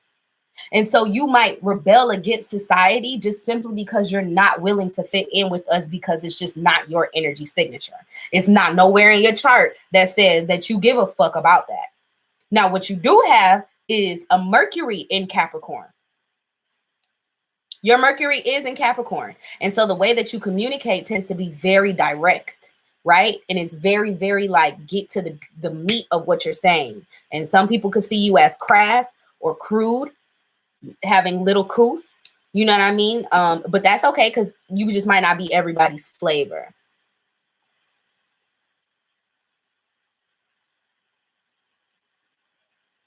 And you know what? The organized thoughts, it's not organized. They're saying it wrong because I have a Capricorn Mercury too. Holla if you hear me. Do you see how I'm talking to y'all now? Does it seem like my thoughts are organized? No. But what we are is brash. When we know something, we know it and we say it and it is what it is. You know what I mean? And we're not the type of people that are going to coddle you. Because one thing that Capricorn is it is what it is. And that's why status quo belongs there because it's like, shit, you either got money or you don't. You're either rich or you're not. You either work a 9 to 5 or you don't. Your career is either respected or it's not. That's Capricorn. But once you put Mercury there, we're no longer necessarily talking about our space in society. We're talking about the idea of compartmentalizing our ideals. Vernell! Hi, Miss Vernell. We good. We doing good. Thank you for coming through. But yeah, so, you know, it's more so you knowing what you want to say. And if you don't know what you want to say, you say nothing. That's how I experience my Capricorn moon. I also experience energy blockages when I'm not right with myself, when my throat chakra is blocked. That Saturn energy comes in because Saturn is where we find our borders and guidelines. And this is why you don't like Capricorn, because it tries to box you in. It tries to box you in, and we don't necessarily always like to feel boxed in, especially when we have Aquarius placements. Hello, Aquarius sun. So you have your moon there. I completely understand that. Like, you know what I mean? Like, I just want to be able to be free sometimes, just say whatever the fuck I want. But no, your mind is always like processing, like, is that what you're thinking going to get the point across? Or is there, like, when I write, like when I tweet, follow me on Twitter, y'all, Nell Nicole. But when I tweet, I'll write the tweet out, reread it, go back, backspace it, and think of a more clever way to put it. We tend to be very, very satirical in our sense of humor, you know, and we understand nuance. Yeah, a lot of Capricorns do take everything personally, and especially those damn suns and those moons. Hey, Miss Betty, I know you a Capricorn moon, but yeah, you might take things a little personally. I'm just saying. Okay. Yeah. But you know what? Let me read the rest of your chart. So you got your Mars, right, is in Pisces. So yes, the need to be a savior. Your mom is hilarious. I'm sorry, I'm reading y'all comments. Your mom is hilarious. But yeah, like I said, the need to be a savior, especially in sexual situations, is there with you because of that Mars in Pisces, you might feel like you're at your best when you're able to give yourself to the underdog, or when you're able to be a partner in crime to the underdog, or when you're just in a situation that isn't as practical, but you feel passionate about it. It just does something for you. And that might be why you are, or you find yourself attracted to fictional characters, or like you want to almost build a bear, like build a partner up out of different parts that you find in different people, because you understand everyone, like you understand how many layers there are to being a human being, how many layers there are to the human psyche. And in that way, Pisces can be a bit indecisive, and they can be a little bit in the clouds, because reality just doesn't work that way. You know what I mean? With reality, you have to make a decision in order for things to manifest. And so a lot of times I find that Pisces Mercuries don't tend to be the type of people that can do a lot of things. No, I'm saying that wrong. The way they try to do things in the real world doesn't always play out for them how they want it to play out, because they're not in reality with the rest of us. And I also have I have a Venus in Pisces, so I'm the same way, just on the receptive end. Whereas when people come at me, when guys come to me, I'm like, let me go for the worst one for me, you know? And it just happens to be that way, where we think we can help people so much and save them and be along with their cause and like be a part of their mission, and we can help them heal. You want to help them heal. You want to talk to them about ways that can help them heal, because it's in your third house. And that's just not always the most practical. You also have, let me see, Saturn in your sixth house. So the need for a daily routine, the need to get up and get ready every day to establish foundations that are going to help you become the person that you wish to be, right? Having daily responsibilities that actually lead you to the final destination of your life, right? Where like a huge goal that you have.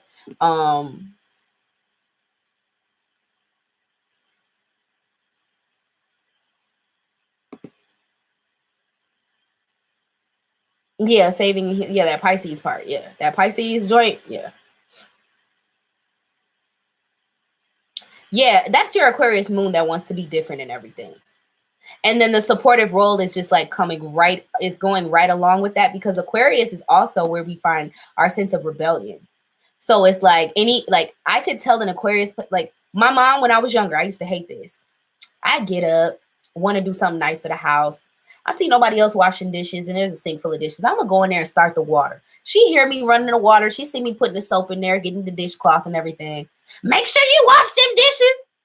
Okay, bitch, now I ain't finna wash shit. Now you finna have a sink full of soap with no motherfucking dishes in it, because you just had to open up your big ass Sagittarius mouth and tell me what to do when I was gonna do the shit any motherfucking way. But okay. You know what I'm saying? Like, that's really how it's like a gritty fit. Like, it's like a feeling within me. It's like, nope, that's not what's gonna happen right now. Break away, break away. We mustn't conform. Like, I cannot, I cannot function at that point. You know what I'm saying? Because nigga, no, don't do that to me. Just let me fucking cook, bro. Just let me do what I gotta do before you come talking about some shit, and then you see me about to do the shit. Like, but people with Aquarius placements, we cannot deal with people telling us what to do. Don't matter if it's right, don't matter if it's wrong. I wish my best friend, you know what I'm talking about, okay? I wish my best friend Tiara was still in here, because she would sit up and tell you, like, bruh, me and her when we was younger, we used to sit up and talk about stuff, and she'd be like, Danielle, that's my real name, Danielle, you know what's right. Just do the right thing. And I just go out there and do whatever the fuck I want still, because who the fuck gonna check me? Who gonna check me? You know what I'm saying? So I end up going a long way, knowing what the right thing was. So I don't got nobody to blame but my dumbass self. And then at that point, I come back and I want to self-correct and do the right thing. So it's like I learned my lessons the hard way.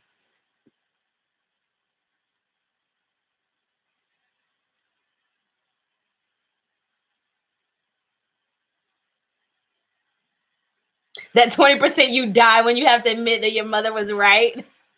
When you gotta admit that she was actually right all along, it's like, what the hell? Yes, my name is Danielle Nicole. Yep. That's where I get Nell Nicole from. Y'all found something out about me. These 11 people that's on live right now just found something out about me, okay? Don't go Googling my government. Hi, Bree. All right, y'all, make sure you like this video, share this video. I'm still doing live readings. I'm actually getting ready to finish up Pink's reading. I'm the finest tarot reader. Thank you, honey. I'm gonna finish doing these readings real quick, and I'm still offering more. So if y'all want a tarot reading or if y'all want an astrology reading, the lines are still open. So for Pink, I love your energy. I love your personality. I just want to say one more thing. Let's talk about your North Node now. Your North Node is also in the 7th house, much like Kiana's was. The only difference is that you actually have yours in Gemini. It's at 27 degrees Gemini. So it's at a matured degree. And so that means that your South Node, where you're coming from, what past life things you've already mastered, so on and so forth, is your Sagittarian energy. And so the thing about Sagittarius and Gemini is that they are opposite, right? Because the nodes are opposite just in nature. So we know whatever two signs they fall in are opposite signs from each other. And that doesn't mean that they're exactly like everything about them is different. They actually share the spectrum. So the spectrum that we're looking at with you is Gemini and Sagittarius. So your South Node, you're coming from a place of understanding the Sagittarius energy so much, and then you're born into this life and you bless yourself, because I feel like we all choose how we come back after reincarnation. We could talk about that another day, okay? But you chose to come back into this life with such prominent Sagittarius energy. So you must have a love for it, something you understand those. Okay, let's talk about the things that Sagittarius holds. Higher learning, understanding how to be the student and in turn the teacher, and then turning right back into the student again, being a student of life, right?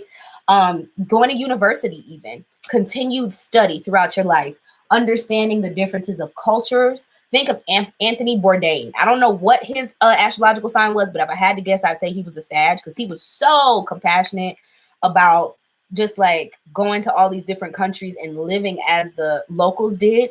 So that energy of actually like delving into other cultural studies. What else is Sagittarius? Sagittarius is a very goal-oriented energy, all these things, right? But Sagittarius can also be kind of greedy. Let's talk about the negatives. Sagittarius can also be very gossipy, very chatty, right? Talkative, but almost like a shit starter, right? When they want to be. Sagittarius energy can be a know-it-all, think that they know every motherfucking thing under the sun, and nobody else knows anything, right? And so let's look at what you need to encompass in your life. So maybe you need to let go of some of those energies a little bit more, and also the energy of risk taking and gambling, like without logical explanation, because Sagittarius just always feel like they're so freaking lucky all the time, and it's cool to feel like you're lucky, but like I know some Sagittarius that will bet their whole house. I ain't gonna tell y'all about my childhood, but my mama did some shit. Yeah, you should hate gambling. Don't do that shit, because it's not good for your soul, okay? You lose your damn soul on that damn craps table. And so you need to encompass more of the energies of the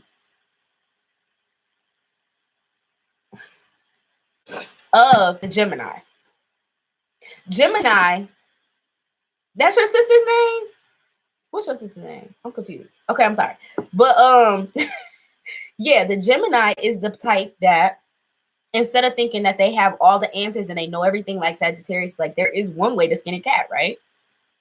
Because I learned it. I researched how to skin a cat. This is how you skin a cat. Gemini is like, well, I'm sure there's got to be some other ways to skin this damn cat. Let me experiment and figure it out. Aw, Danielle Nicole. It's a very, very common name. I went to high school with a girl named Danielle Nicole. She used to get in trouble, and they would call me down to the office every time. But I digress, okay? We had the exact same first, middle, and last name. She used to piss me off with that. But, yeah. So the energy of actually connecting with people close to you, not always feeling like you got to go over the bridge and over, you know, the river to go get to the knowledge that you seek. Understanding that you can have people or things within close proximity that can give you information and insights. North Node in Gemini is also giving me network. I feel like it would be good for you to not isolate and to actually network with other people who share your passions, and also like getting out there in order to find a mate. You might feel like the type of person that just is good alone. I don't know if you're asexual, if you're not comfortable with your sexuality or what it is, but there's some sort of hiccup. Full readings are $30, which they should be a lot more than that. But yeah, like the energy of a first house south node makes me feel as though relationships are not on the forefront of your mind.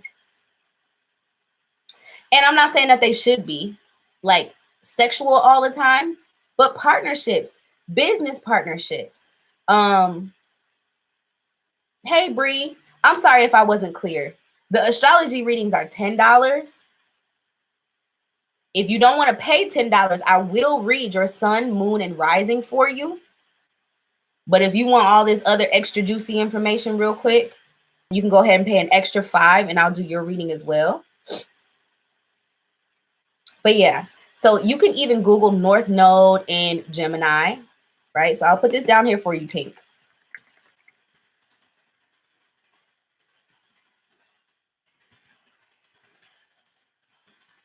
Because I'm all about continued learning. I don't want y'all to feel like y'all have to come to me to like siphon me for information when you really just want to know more about yourself. You know what I mean? Like I learned about astrology.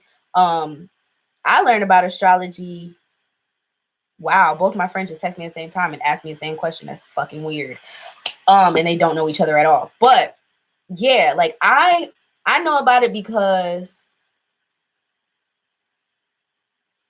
yes, Bree, I got you. I see your $5, but what I'm saying is the $5 will only purchase you a tarot reading.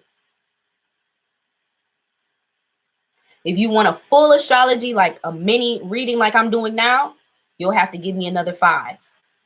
If you don't want to spend $5 more, I'll give you a on the surface reading. Let's call it that. I'll just go into 3 placements and I'll read your 3 most prominent placements for you. But yeah, Pink, I hope that resonated for you. I'm going to stop because this is supposed to be a mini reading. Like I said, I'm not good at doing mini anything. I'm just really talkative. So I'm going to go ahead and move on now to Miss Sherry's reading. I hope that it resonated with you. If you want to leave me a review, or because you've been talking to me this whole time, I really love and appreciate that. For real. For real, for real. Okay, for real, for real. But if you want to leave me a nice little concise reading about how you feel about what I said, if it resonated as a whole, I would love that. I'm trying to find Miss Sherry. Okay, June 27th.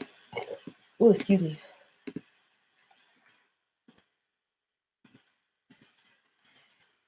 $1988. 11:47 p.m. Excuse me. I think it's this candle. I don't really like these candles that much. It's this one. It's a mainstay candle from Walmart. It stank. It don't smell nice. Okay, Sherry.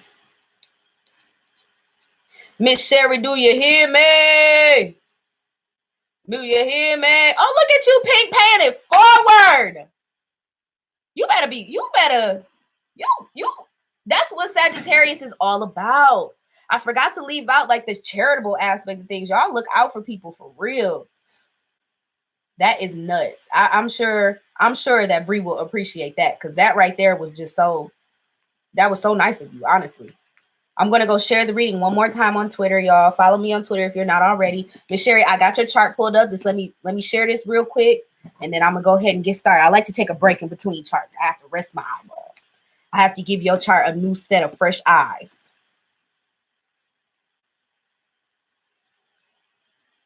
Okay, I'm looking for the tweet.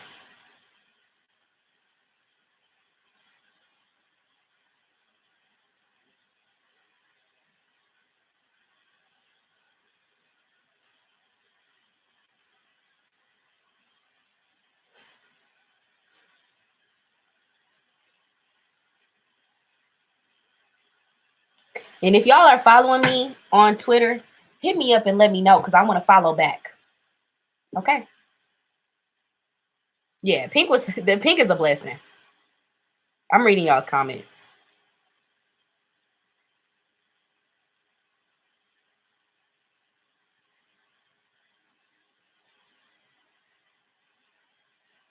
You want a full reading tomorrow? I almost gave you, I didn't give you a full reading. No, that right there, honey. Okay. Okay, so Sherry,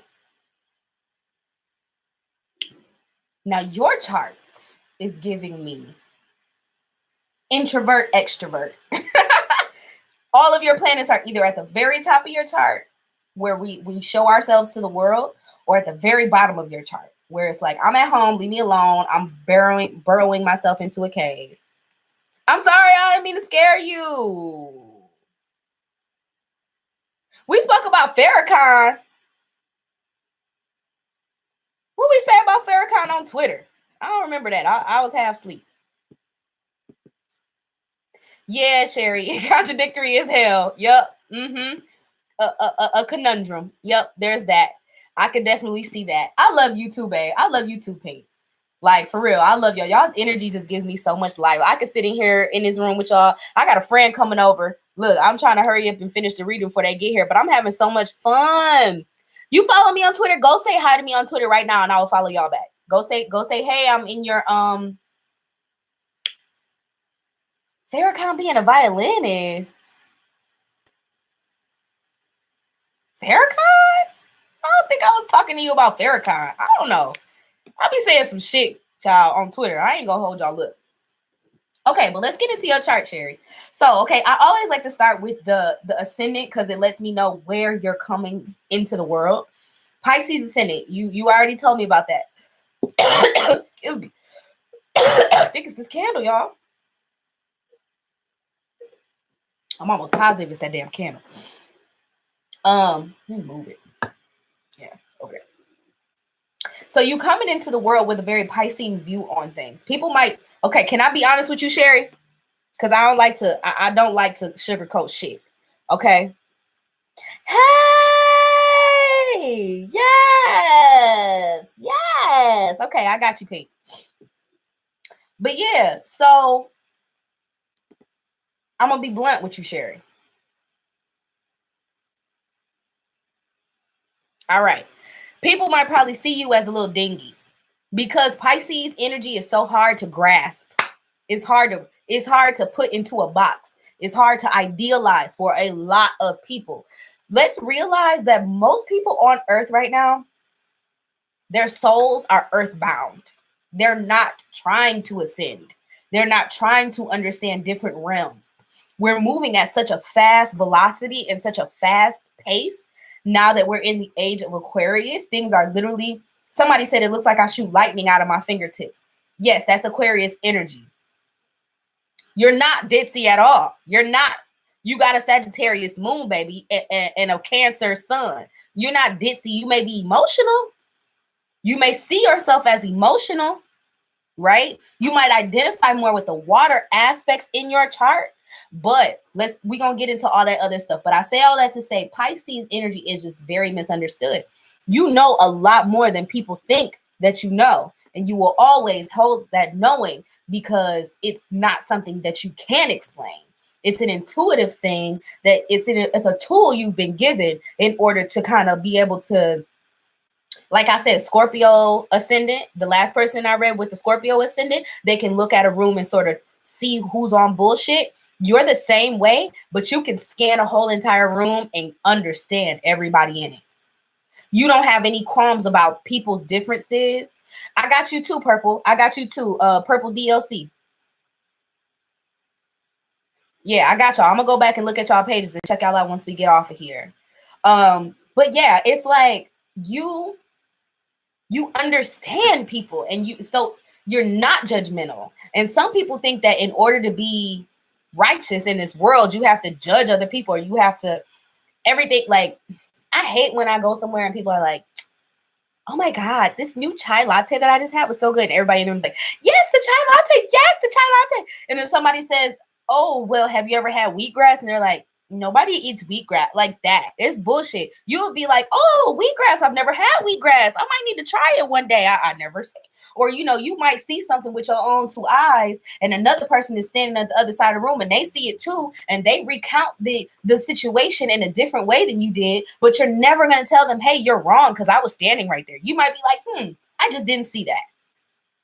I didn't see what you saw, because you can't discount another person's experience. You know enough to know that.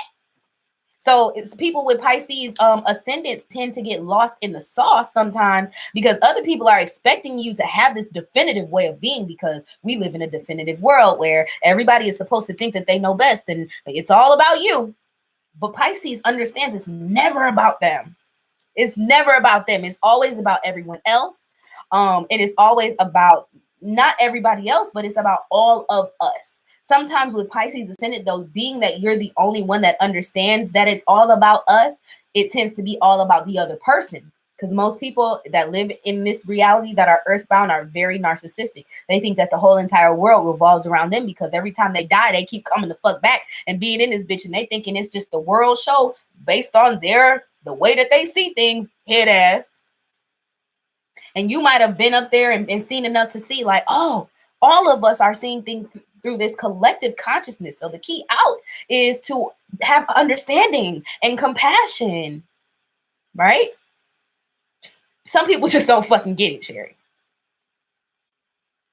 You put your laundry in the dryer. Oh, how many Pisces is it? I'm trying to tell y'all, Pisces people always come through. I need some lip gloss. I'm trying to get my purse. Pisces people always come through in the paint with my channel because I understand y'all. I get y'all. Nobody gets it, but people get it. You just have to find the people that do get it. And then also play up your other strengths. Sometimes you just got to be a bitch just because you do have that Virgo descendant. So you have it in you. Pink, you are crazy. Pink. Stop playing with me because you are funny. You are hilarious, actually. Okay. So, yeah. So, all right. Then you have your North Node there. So Spirit is asking you to lean into your knowing. Read these bitches, Sherry. Yes, sweet or hell. I'm about to say, I'd rather you be hell. Give them hell, Sherry. Who the fuck are they? Who gonna check you, boo? Give them hell, okay? Because, girl, everybody got time to be sitting around like a sitting duck. You're not a sitting duck. You have so much intuition. It's ridiculous. These bitches could never. Okay, because you also have Pluto in the 8th house. You have Pluto. You are a psychic, bro. Like, I call everybody bro, so don't get offended. But like, you're a psychic, bro. Like, you know too much. You know too much. You can see into people, and it's annoying to people, and they probably are like, "Who the fuck does this bitch think she is?" What is that noise? What's that noise? That's the email. Yeah, like, what are you saying, Sherry? I want to see what you're saying. I'm not. Yes, you are a psychic, bro. You got ascendant in Pisces. You got your sun in Capricorn, and you have your 8th house in Pluto, or Pluto in your 8th house. Maybe if you haven't tapped into your psychic powers into it, I'm not gonna say psychic because people hear psychic and they think, oh, you just woo woo and you know things, like that's so Raven or something like that. It might not manifest that way. It might not manifest that way. Okay, yeah, it might. And every time I read a person that has these placements, that's so Sherry. For real, like they always are like, I might say something like that, and then I always ask people, what part of the reading resonated with you? And they're like, actually, I do have visions. Actually, I do hear things. Actually, I see things before they happen. You know what I mean? They'll say that after the reading is fucking done. And I'm thinking I'm crazy because I'm telling them, like, you got indicators of psychic activity in your chart. The veil is very thin for you. You can see through to worlds. You just can. And you might not understand what to do with that information, or you might not understand, like I told, I think it was Pink, or it might have been Kiana earlier, where I was like, yo, you might put a song on and you're talking to Spirit, you're like, Spirit, just tell me something. And then the next line in the song is, let me tell you now. And you like, wait a minute, hold on, wait. God, is that you? God, is that you speaking? Somebody outside my window close as hell with the music up real loud for no reason. I'm sorry. I live in the hood, y'all. I'll be just listening. I'm trying to make sure everything outside, okay? But yeah, so there is that. Okay. Let me go back into your chart. The Sagittarius moon is so prominent, Sherry. You gotta let people see that. You gotta give it to people. You might be a comedian deep down inside. You might be very funny. You might be very funny. Yeah, to relay messages. I could see something like that, especially because you have Pluto in the 8th house. So your realm of personal power is in the death house. So when people die, you might feel connected to them. You might feel like they don't leave you. You know what I'm saying? You can feel that spirit resonating a little bit longer than other people might, because they see that you're a force in that realm, in the realms of what's unseen, right? Even while you're, like I said, dreaming, while you're sleeping, you just tend to be a little bit more receptive. We all tend to be more receptive to psychic activity while we're asleep, because you're incoherent. You're not in your right mind. You're not high. You're not drunk. You know, you're still sober. Your level, your energy, you know what I'm trying to say? Your energies are leveled and things like that. But yes, but with you in particular, like I said, because you have that connection to the process of life and death, people who have recently passed or people who are very strong in that other world almost can see you as a light. Yes, and Scorpios are definitely all connected to that stuff, and they probably do come to you because Scorpios are always, especially Scorpio moons. Oh, especially Scorpio moons, because they feel it. They can't run from the feeling, you know. And I think sometimes with them, the people that pass on are trying to communicate with them, because Scorpio moons just can almost see in the dark. That's how I see it. If I had to figuratively explain it, it's like they can almost see in the dark. And your Pluto is in your 8th house in Scorpio, and that house is ruled by Scorpio. So this is your own scorpionic energy signature coming in right here.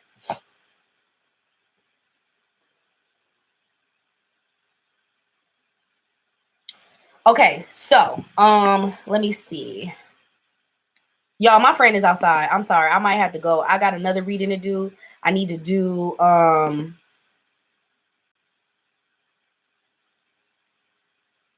Breeze after this. So let me go ahead and get Sherry's out of the way.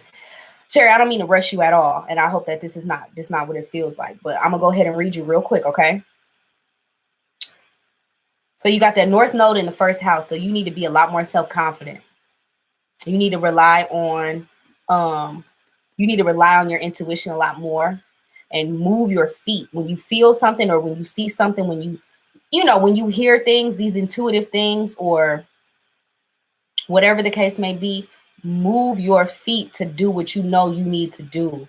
It's going to be best for you and others. You might have a little bit of a savior complex too, though, Sherry, because you got your Mars in Pisces as well. So with that, you have a sort of weakness for the underdog.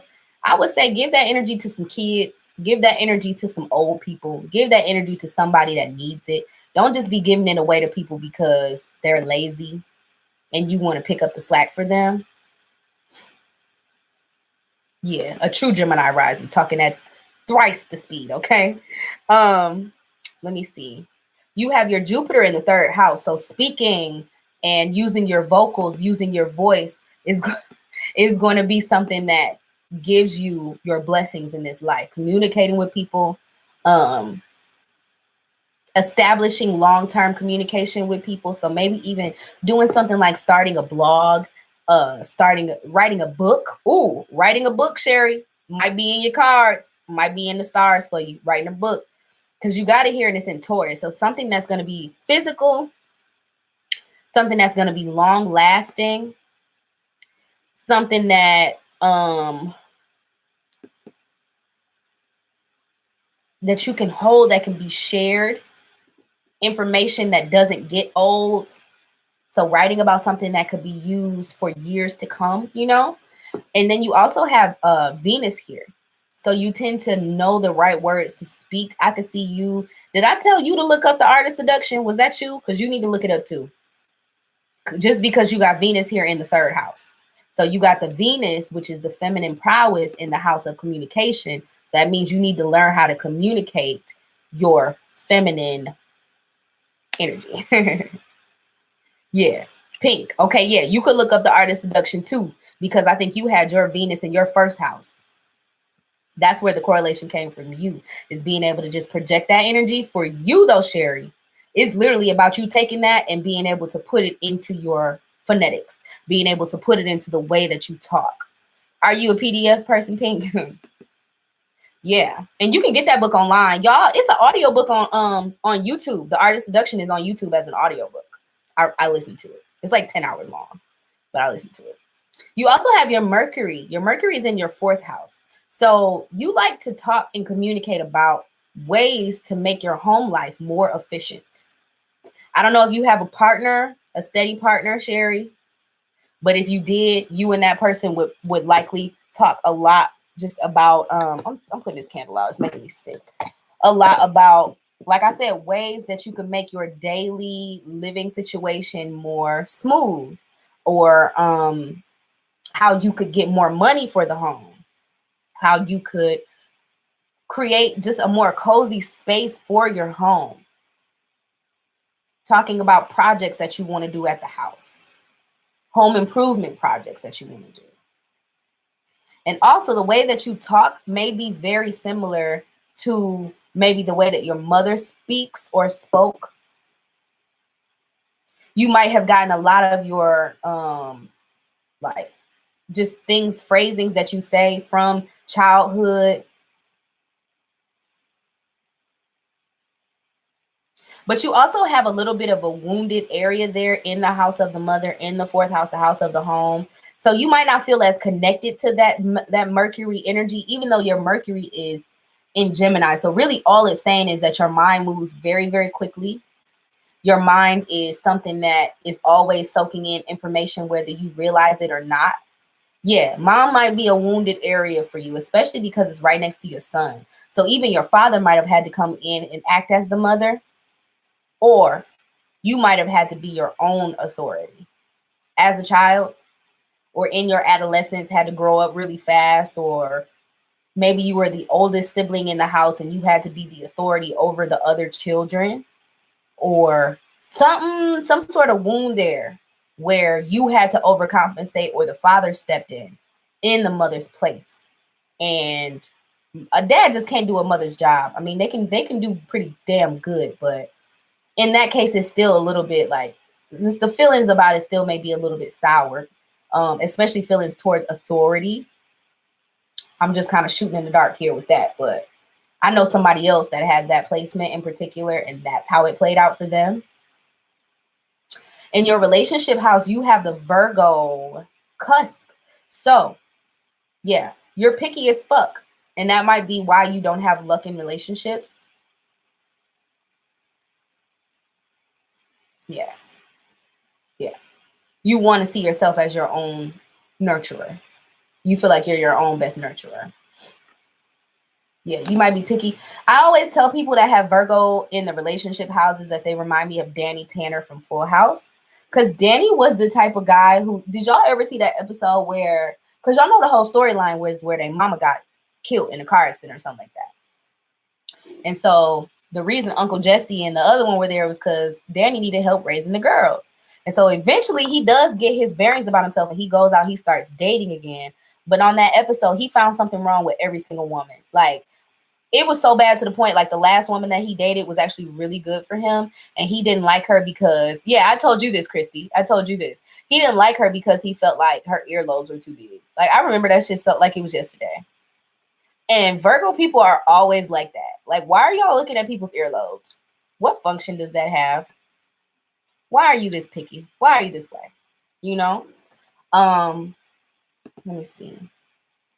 I already talked about your Pluto being in that 8th house and giving me that psychic energy.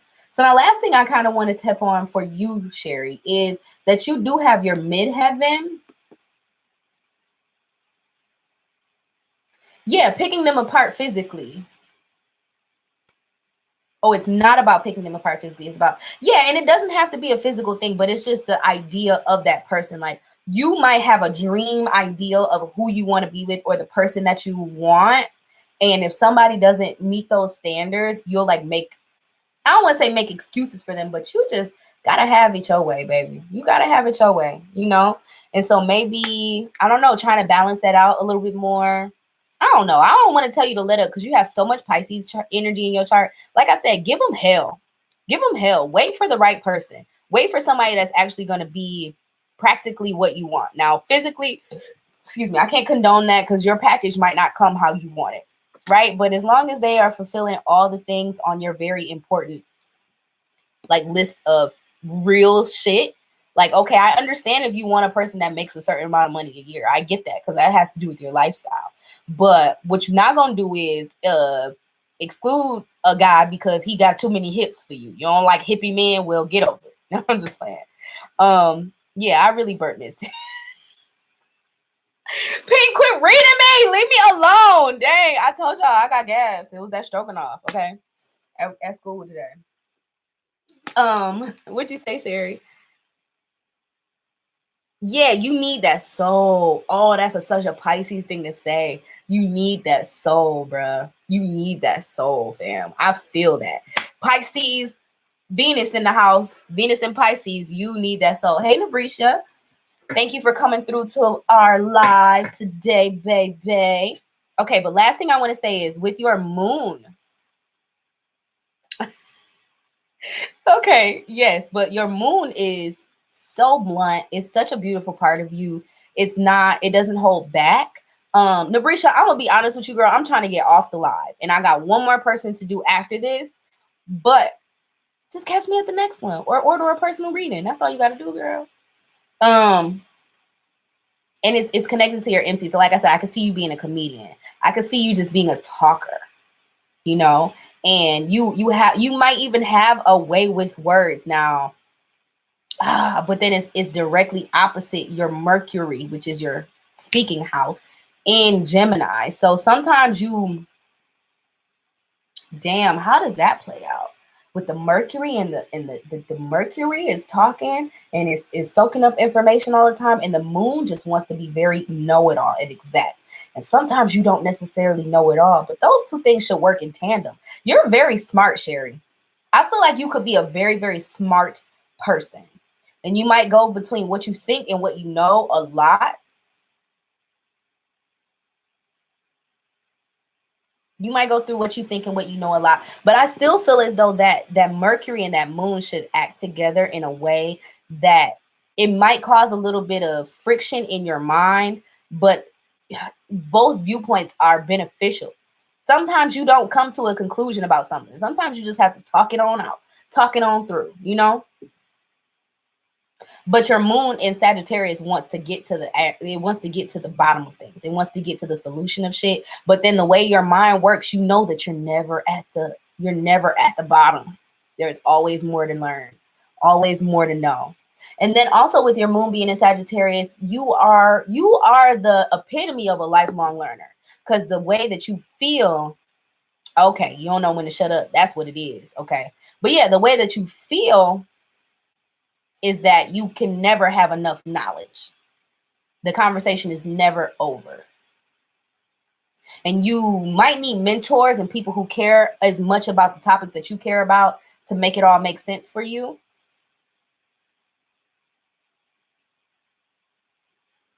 And I'm gonna leave that where it's at. And then you have your Saturn. Where's your Saturn? Is at 28 degrees. So yeah, you need freedom in order to feel like your best self. I don't know what type of lifestyle you have set up for yourself right now, but you need to be around a community of people who understand you. Find some groups, find somebody who, like, a place you can go to. Like that could be like even what we're doing now. You know what I mean? Like having fellowship, right? Talking about something that is a little bit left. Everybody don't necessarily be into this type of stuff. Other people might not understand this subject, this topic, but you're able to just be yourself and be here. I want you to do like find more spaces physically that you can be that way in. And even if it's not physically, you know what I mean? Yeah, astrology is probably something that makes you very happy because it makes the world make sense. It makes everything else make sense for you. And you also really have a need to learn. You really need to be learning all the time. So like even getting some books on the subject, it doesn't have to be astrology. It could be occultism. It could be anything.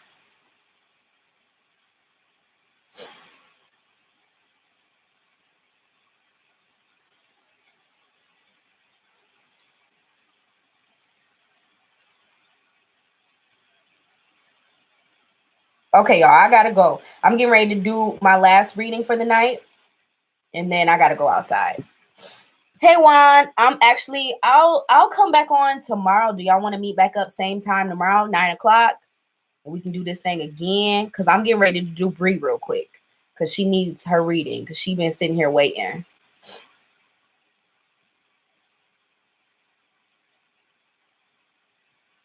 Okay. So thank you so much, Sherry, for allowing me to read for you. Again, like I told everybody else, if you want to leave a review just based on how the reading resonated with you, I would greatly appreciate that. All right, Bree, I'm putting in your information now. July 12th.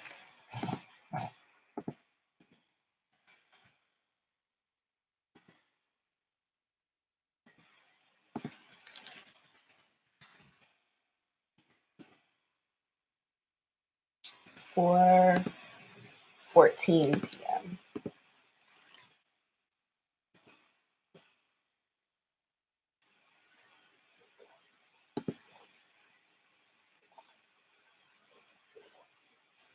Oh, thirsty head ass. Okay.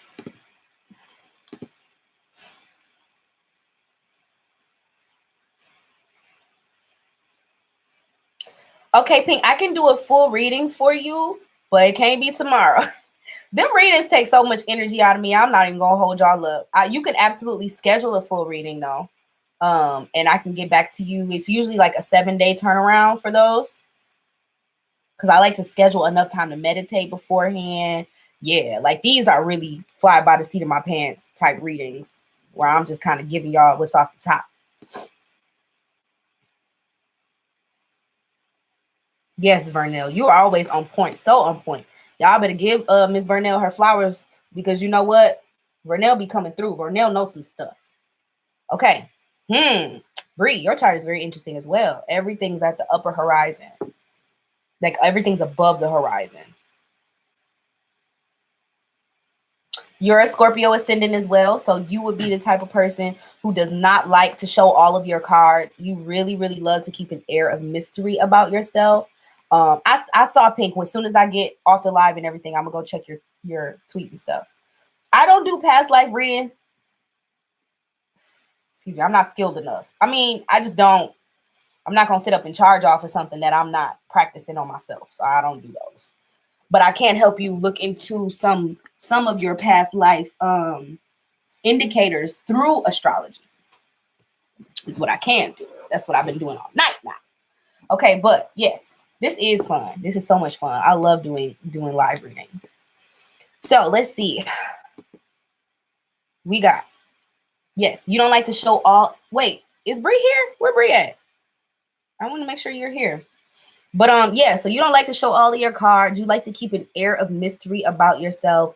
You might be the type that is very talented at probing other people for information, but you don't like for people to be able to see into you at all, at all, at all, at all, at all, at all, at all. Okay. You're gonna put all the blinders up, all of them.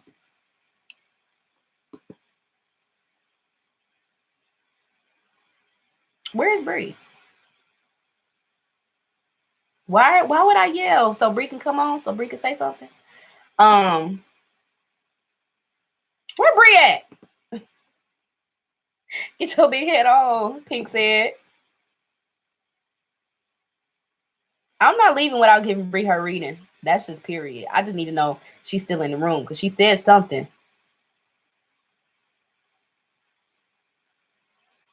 There you are. Yay. Okay. I'm gonna keep going. So yeah, she you don't like to show all of your cards. You just don't want to be found out, right? Y'all tend to be real good at lying, real good at hiding, throwing a rock and hiding your hands. It just is what it is, baby. And it just also makes you the type of person who can pick up on other people's mess. Because do you ever notice when you're quiet with yourself, you can hear all the noise in your mind and you can make sense of things that you couldn't make sense of before? It's the same thing with Scorpio rising. They come into a room and they're quiet. And they can hear a drop of a damn dime. They can ask you a question and hear your heartbeat. And here, when if the question, if it's a fucked up question like a lie detector, right? The lie detector, it goes off your heart palpitation. So if your heart skips a beat, it's like, oh, bitch, you lying. That's how Scorpio risings are. They can listen for the little inflections in your voice and know, oh, she's not being truthful with me right now, or whatever they want to know. Honestly, they ask the right questions and they watch how you react to it, and they can manipulate from there. Okay. Now you don't have anything in your personal houses. You have Neptune in your first house, so you might see yourself a little bit idealistically. You might want to change your appearance in certain ways. You might want to change your appearance in certain ways.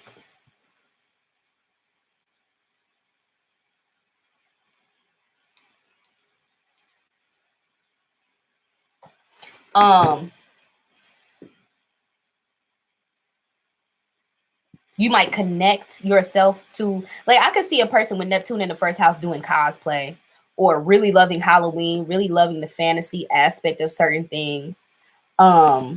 And then you don't have anything in your house of finances. You do have a tendency to be risky with your finances because you do have Sagittarius on the cusp of that house. Right. So you have a tendency to be risky. You have a tendency to make big windfalls of like get big sums of money, but also to lose big sums of money if you don't take care of it and if you are too risky with your finances. But you also could be really good with stuff like the stock market and things like that. Your third house, you like to talk in a way that you also might be very shy. Honestly, you might not want to talk at all. You might not connect to the talkative part of your chart at all, quite honestly. Home life was a little bit different. You did not have a typical upbringing, is what I would guess to say, Bree.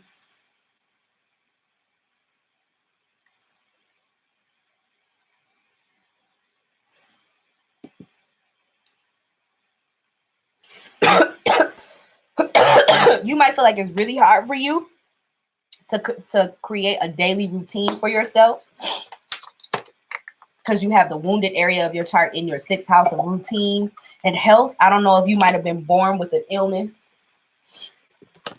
or with some sort of hang up. I'm barely okay. I'm barely. I don't know where that cough came from my ass. Okay, do you see me pouring some more water? And some got in my throat. It got down there in my throat. Your seventh house is very full. So you have your Mars, which is your ability to go for what you want in partnerships. You have your Venus, which is your ability to attract what you want in partnerships. And you also have your moon in the seventh house. So you can find your sexual identity is greatly linked to those that you find it easy to be intimate with. And it's in Taurus. So it's like a slow and steady race. A slow and steady race is like when you connect with somebody, you want it to be for the long haul. You don't go after things in a flighty way. You're a pleasure seeking type of person, probably, Bree. But Yeah, you probably really hate routines because you got Chiron in your 6th house. You don't like routines, right? Oh my God, bro. But yeah, like you also have Venus in the 7th house, but it's in Gemini. Your Mars is in the 7th house and it's in Taurus. So you go after things in a slow way, but you tend to be quick.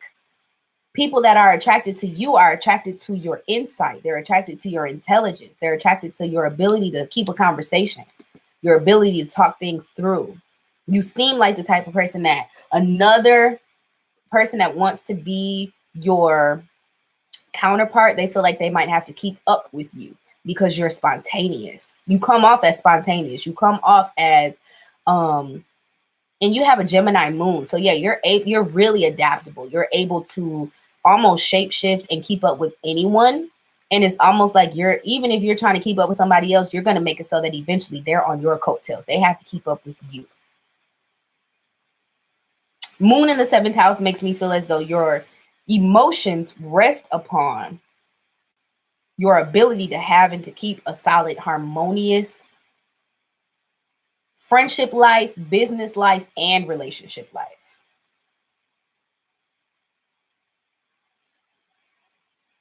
You need all 3 of those things to be kind of set.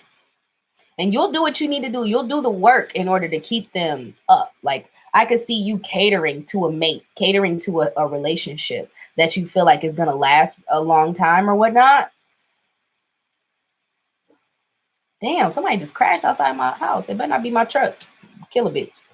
But yeah, you said people love talking to you. Yeah, because I could just see you being the type of person that comes off like you love to talk back.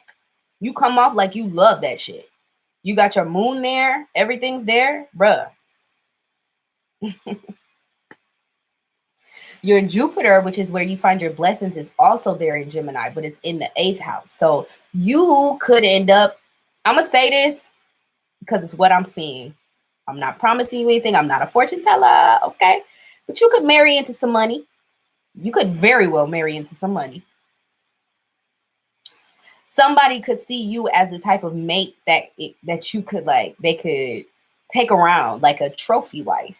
Like you're stable, you're dependable, you're all these things, and then also you're versatile. They could take you into any room and you could put a conversation up with anybody. You could hold conversation with anyone. Right? And yeah, I could just see you marrying in some money because you got that Jupiter right there in the 8th house. If 7th house is the friendship, it's the relationship, it's the partnership. 7th house is the marriage. 8th house is the consummation of that marriage. 8th house is where we go to actually link with somebody and really be with them. So like when you decide to really be with somebody, it's going to be somebody that blesses you. It might not be money, but 8th house is also the house of inheritances and fortune, legacy, those types of things. Marry into money. So when you're looking at suitors and people, because you have a very you're very profound as far as your personality comes off in relationships. I would say you are a keeper. I don't know you from 2 cans of paint, okay? But you can hold your own, especially I feel like with somebody that would have some money, they would want that energy where their person could be versatile, but still solid as hell, like still down. They don't have to think twice about you, being on no snake shit because you're looking out for the snakes. You feel what I'm saying? Because you got that Scorpio rising too to you. So you're not dumb. You're very smart. You understand human nature on a level that, I don't know, a lot of people might not understand the psychology of human beings like this. But you're also able to, I keep saying the word pander. I'm not even sure what pander means. I just be using words sometimes. But yeah, like you're just able to go in a room and work the whole room, say hi to everybody, and everybody comes out loving you. You might not want to because of your Scorpio rising, but that just makes you all the more alluring, right? Then you have Mercury in Leo. So when you say something, you absolutely want to be heard. You need to be heard. and you want to solidify yourself in a space, girl, you gonna marry rich. You want to solidify yourself in a space where you are respected, revered. Leo, where people look at you and admire you, right? And so, yeah, you definitely want to learn the ropes of the high life. And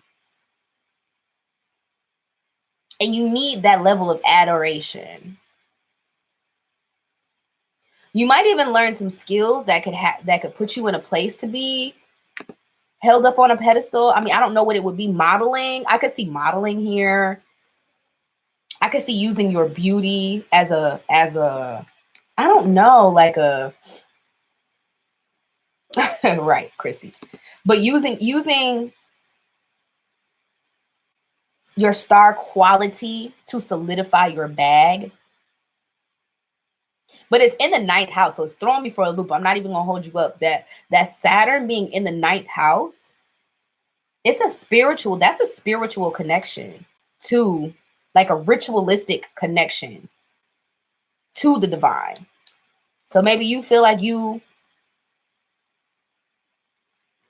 like there is an allure to your persona, and they see you as somebody that needs to be put up on a pedestal. Like, I keep seeing these different signatures of just you being royalty almost. And I don't like to big people's heads up. I'm not trying to tell you to just because you purchased a reading from me, but it's just a simple fact that it is there, honey. It's there. Like, you probably take really good care of your hair. You might have a like almost a religious way of beautifying yourself that makes it so that you look like you're a cut above the rest.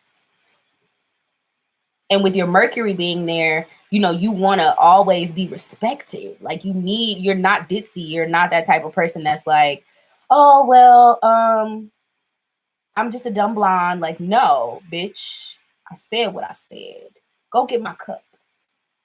Go get my Belvedere. I mean, I don't know, but yeah, I am very good with vocabulary. But yeah, I feel that for you, Bree.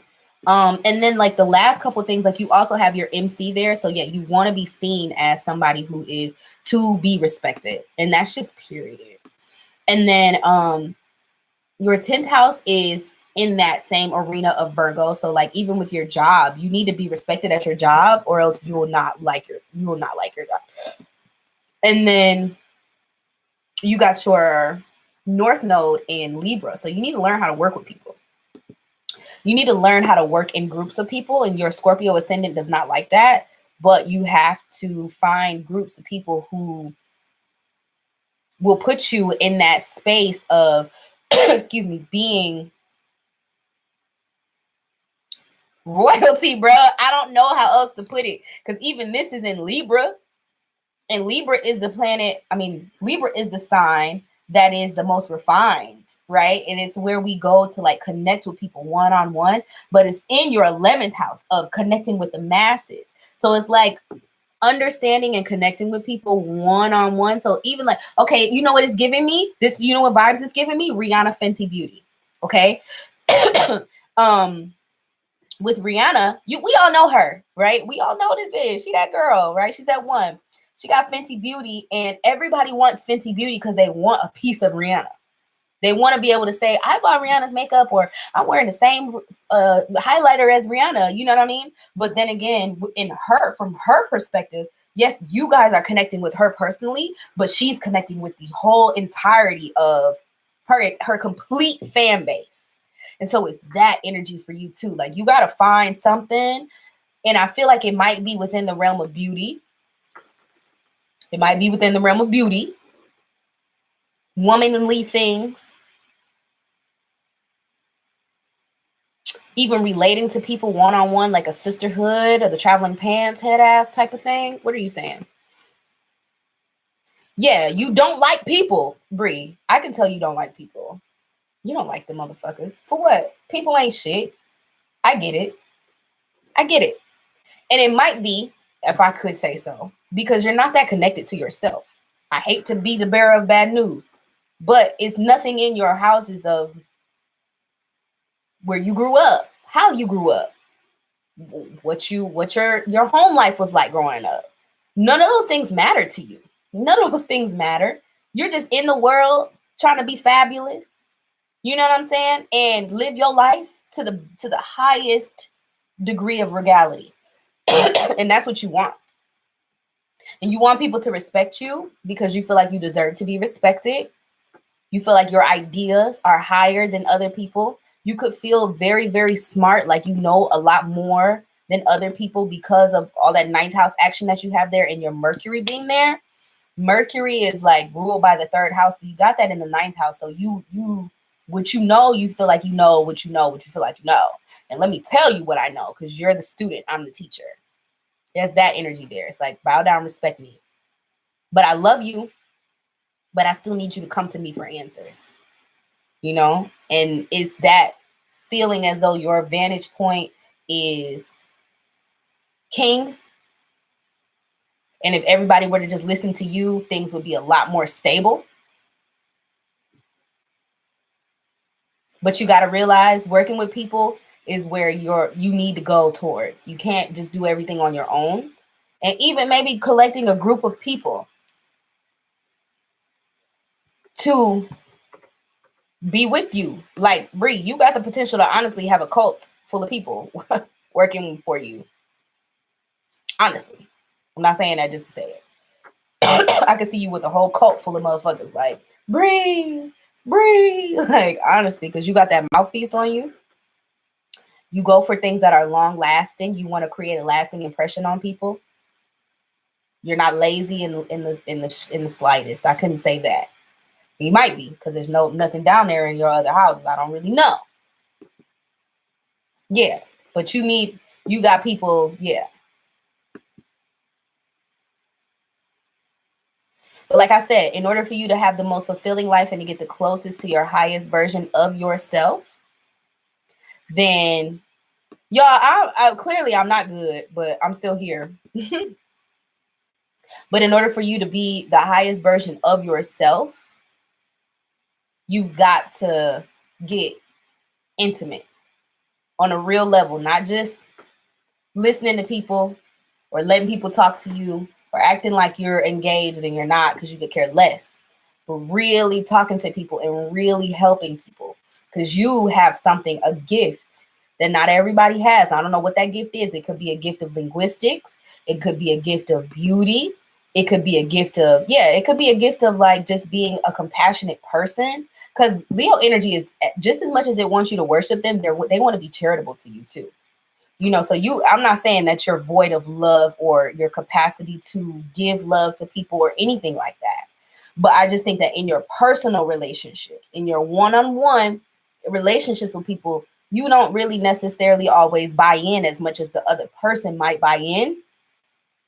But you're going to have to find people that you can actually believe in other than yourself. People that you can trust other than you. People that you can trust to bounce your ideas off of and things like that. Somewhere to belong. Somewhere where you feel like a part of a group, but you still feel like you're needed and you feel special in there, in that group. But yeah, I would say for the most part, Brie is living her best damn life. She came through in this lifetime like, you know what? I'm about to stun on bitches, period. Because that's just what it is. Now, what I will say, you guys, is thank you so much to everybody for coming through to this reading. I am tired. As you can tell, I've done quite a few readings tonight, and I actually gave y'all close to full readings. I will say that much. I didn't go as deep as I could with everybody, but doing that many readings in a row for 2 hours and 30 minutes, my voice hurts. That's why y'all talking about she's about to drop. Bitch, I ain't about to drop. I need some damn water, and I need to get away from all these damn candles I be setting up, trying to set the damn ambiance for y'all asses. So I'm getting ready to go. I love you guys so much. If you could please like this video, make sure you subscribe for more videos like this. Who was it that came in my reading at the top of the reading and determined that my next monthly reading that I do it will be Leo. I think it was Betty and Tierra. They told me they wanted Leo video to come first in the monthly, so Leo will be up first. From there, we will do Sagittarius and Pisces, and then everybody else's monthlies for April will be dropping off. It'll really be more so for, look at Betty talking about Leo, yeah. But yeah, everybody else's will come, and it'll be for like the second week of April on to the end of it. Like, I understand I missed the whole week of April. Y'all just gonna have to deal with my crazy Gemini head ass, and that's just what it is. Okay. But I love you guys. Thank you so much for coming through. If you have a review that you want to leave for me on your reading tonight, please do that, because I'm about to start posting that stuff to my my website.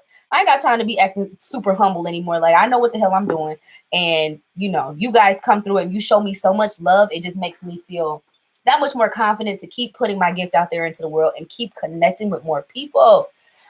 I can't lie, I'm tired, y'all. I can't lie. Hit me up. I will definitely hit you up, Pink. If you follow me on Twitter, I followed you back. If you message me on Twitter, I will be messaging you now. I'm about to go chill, drink me some water, smoke me a little blunt, and go to sleep. I love you guys so much. I will see you next time. Maybe I'll even pop up again tomorrow. Who the fuck knows when I'll be back? Who the fuck knows? Okay, I don't even really know. My little friend. I'm gonna have fun with my little friend. Hey. All right, y'all. I love y'all for real. I love y'all for real. I'm gonna see y'all all later. Make sure you catch me in the next one, okay? Peace.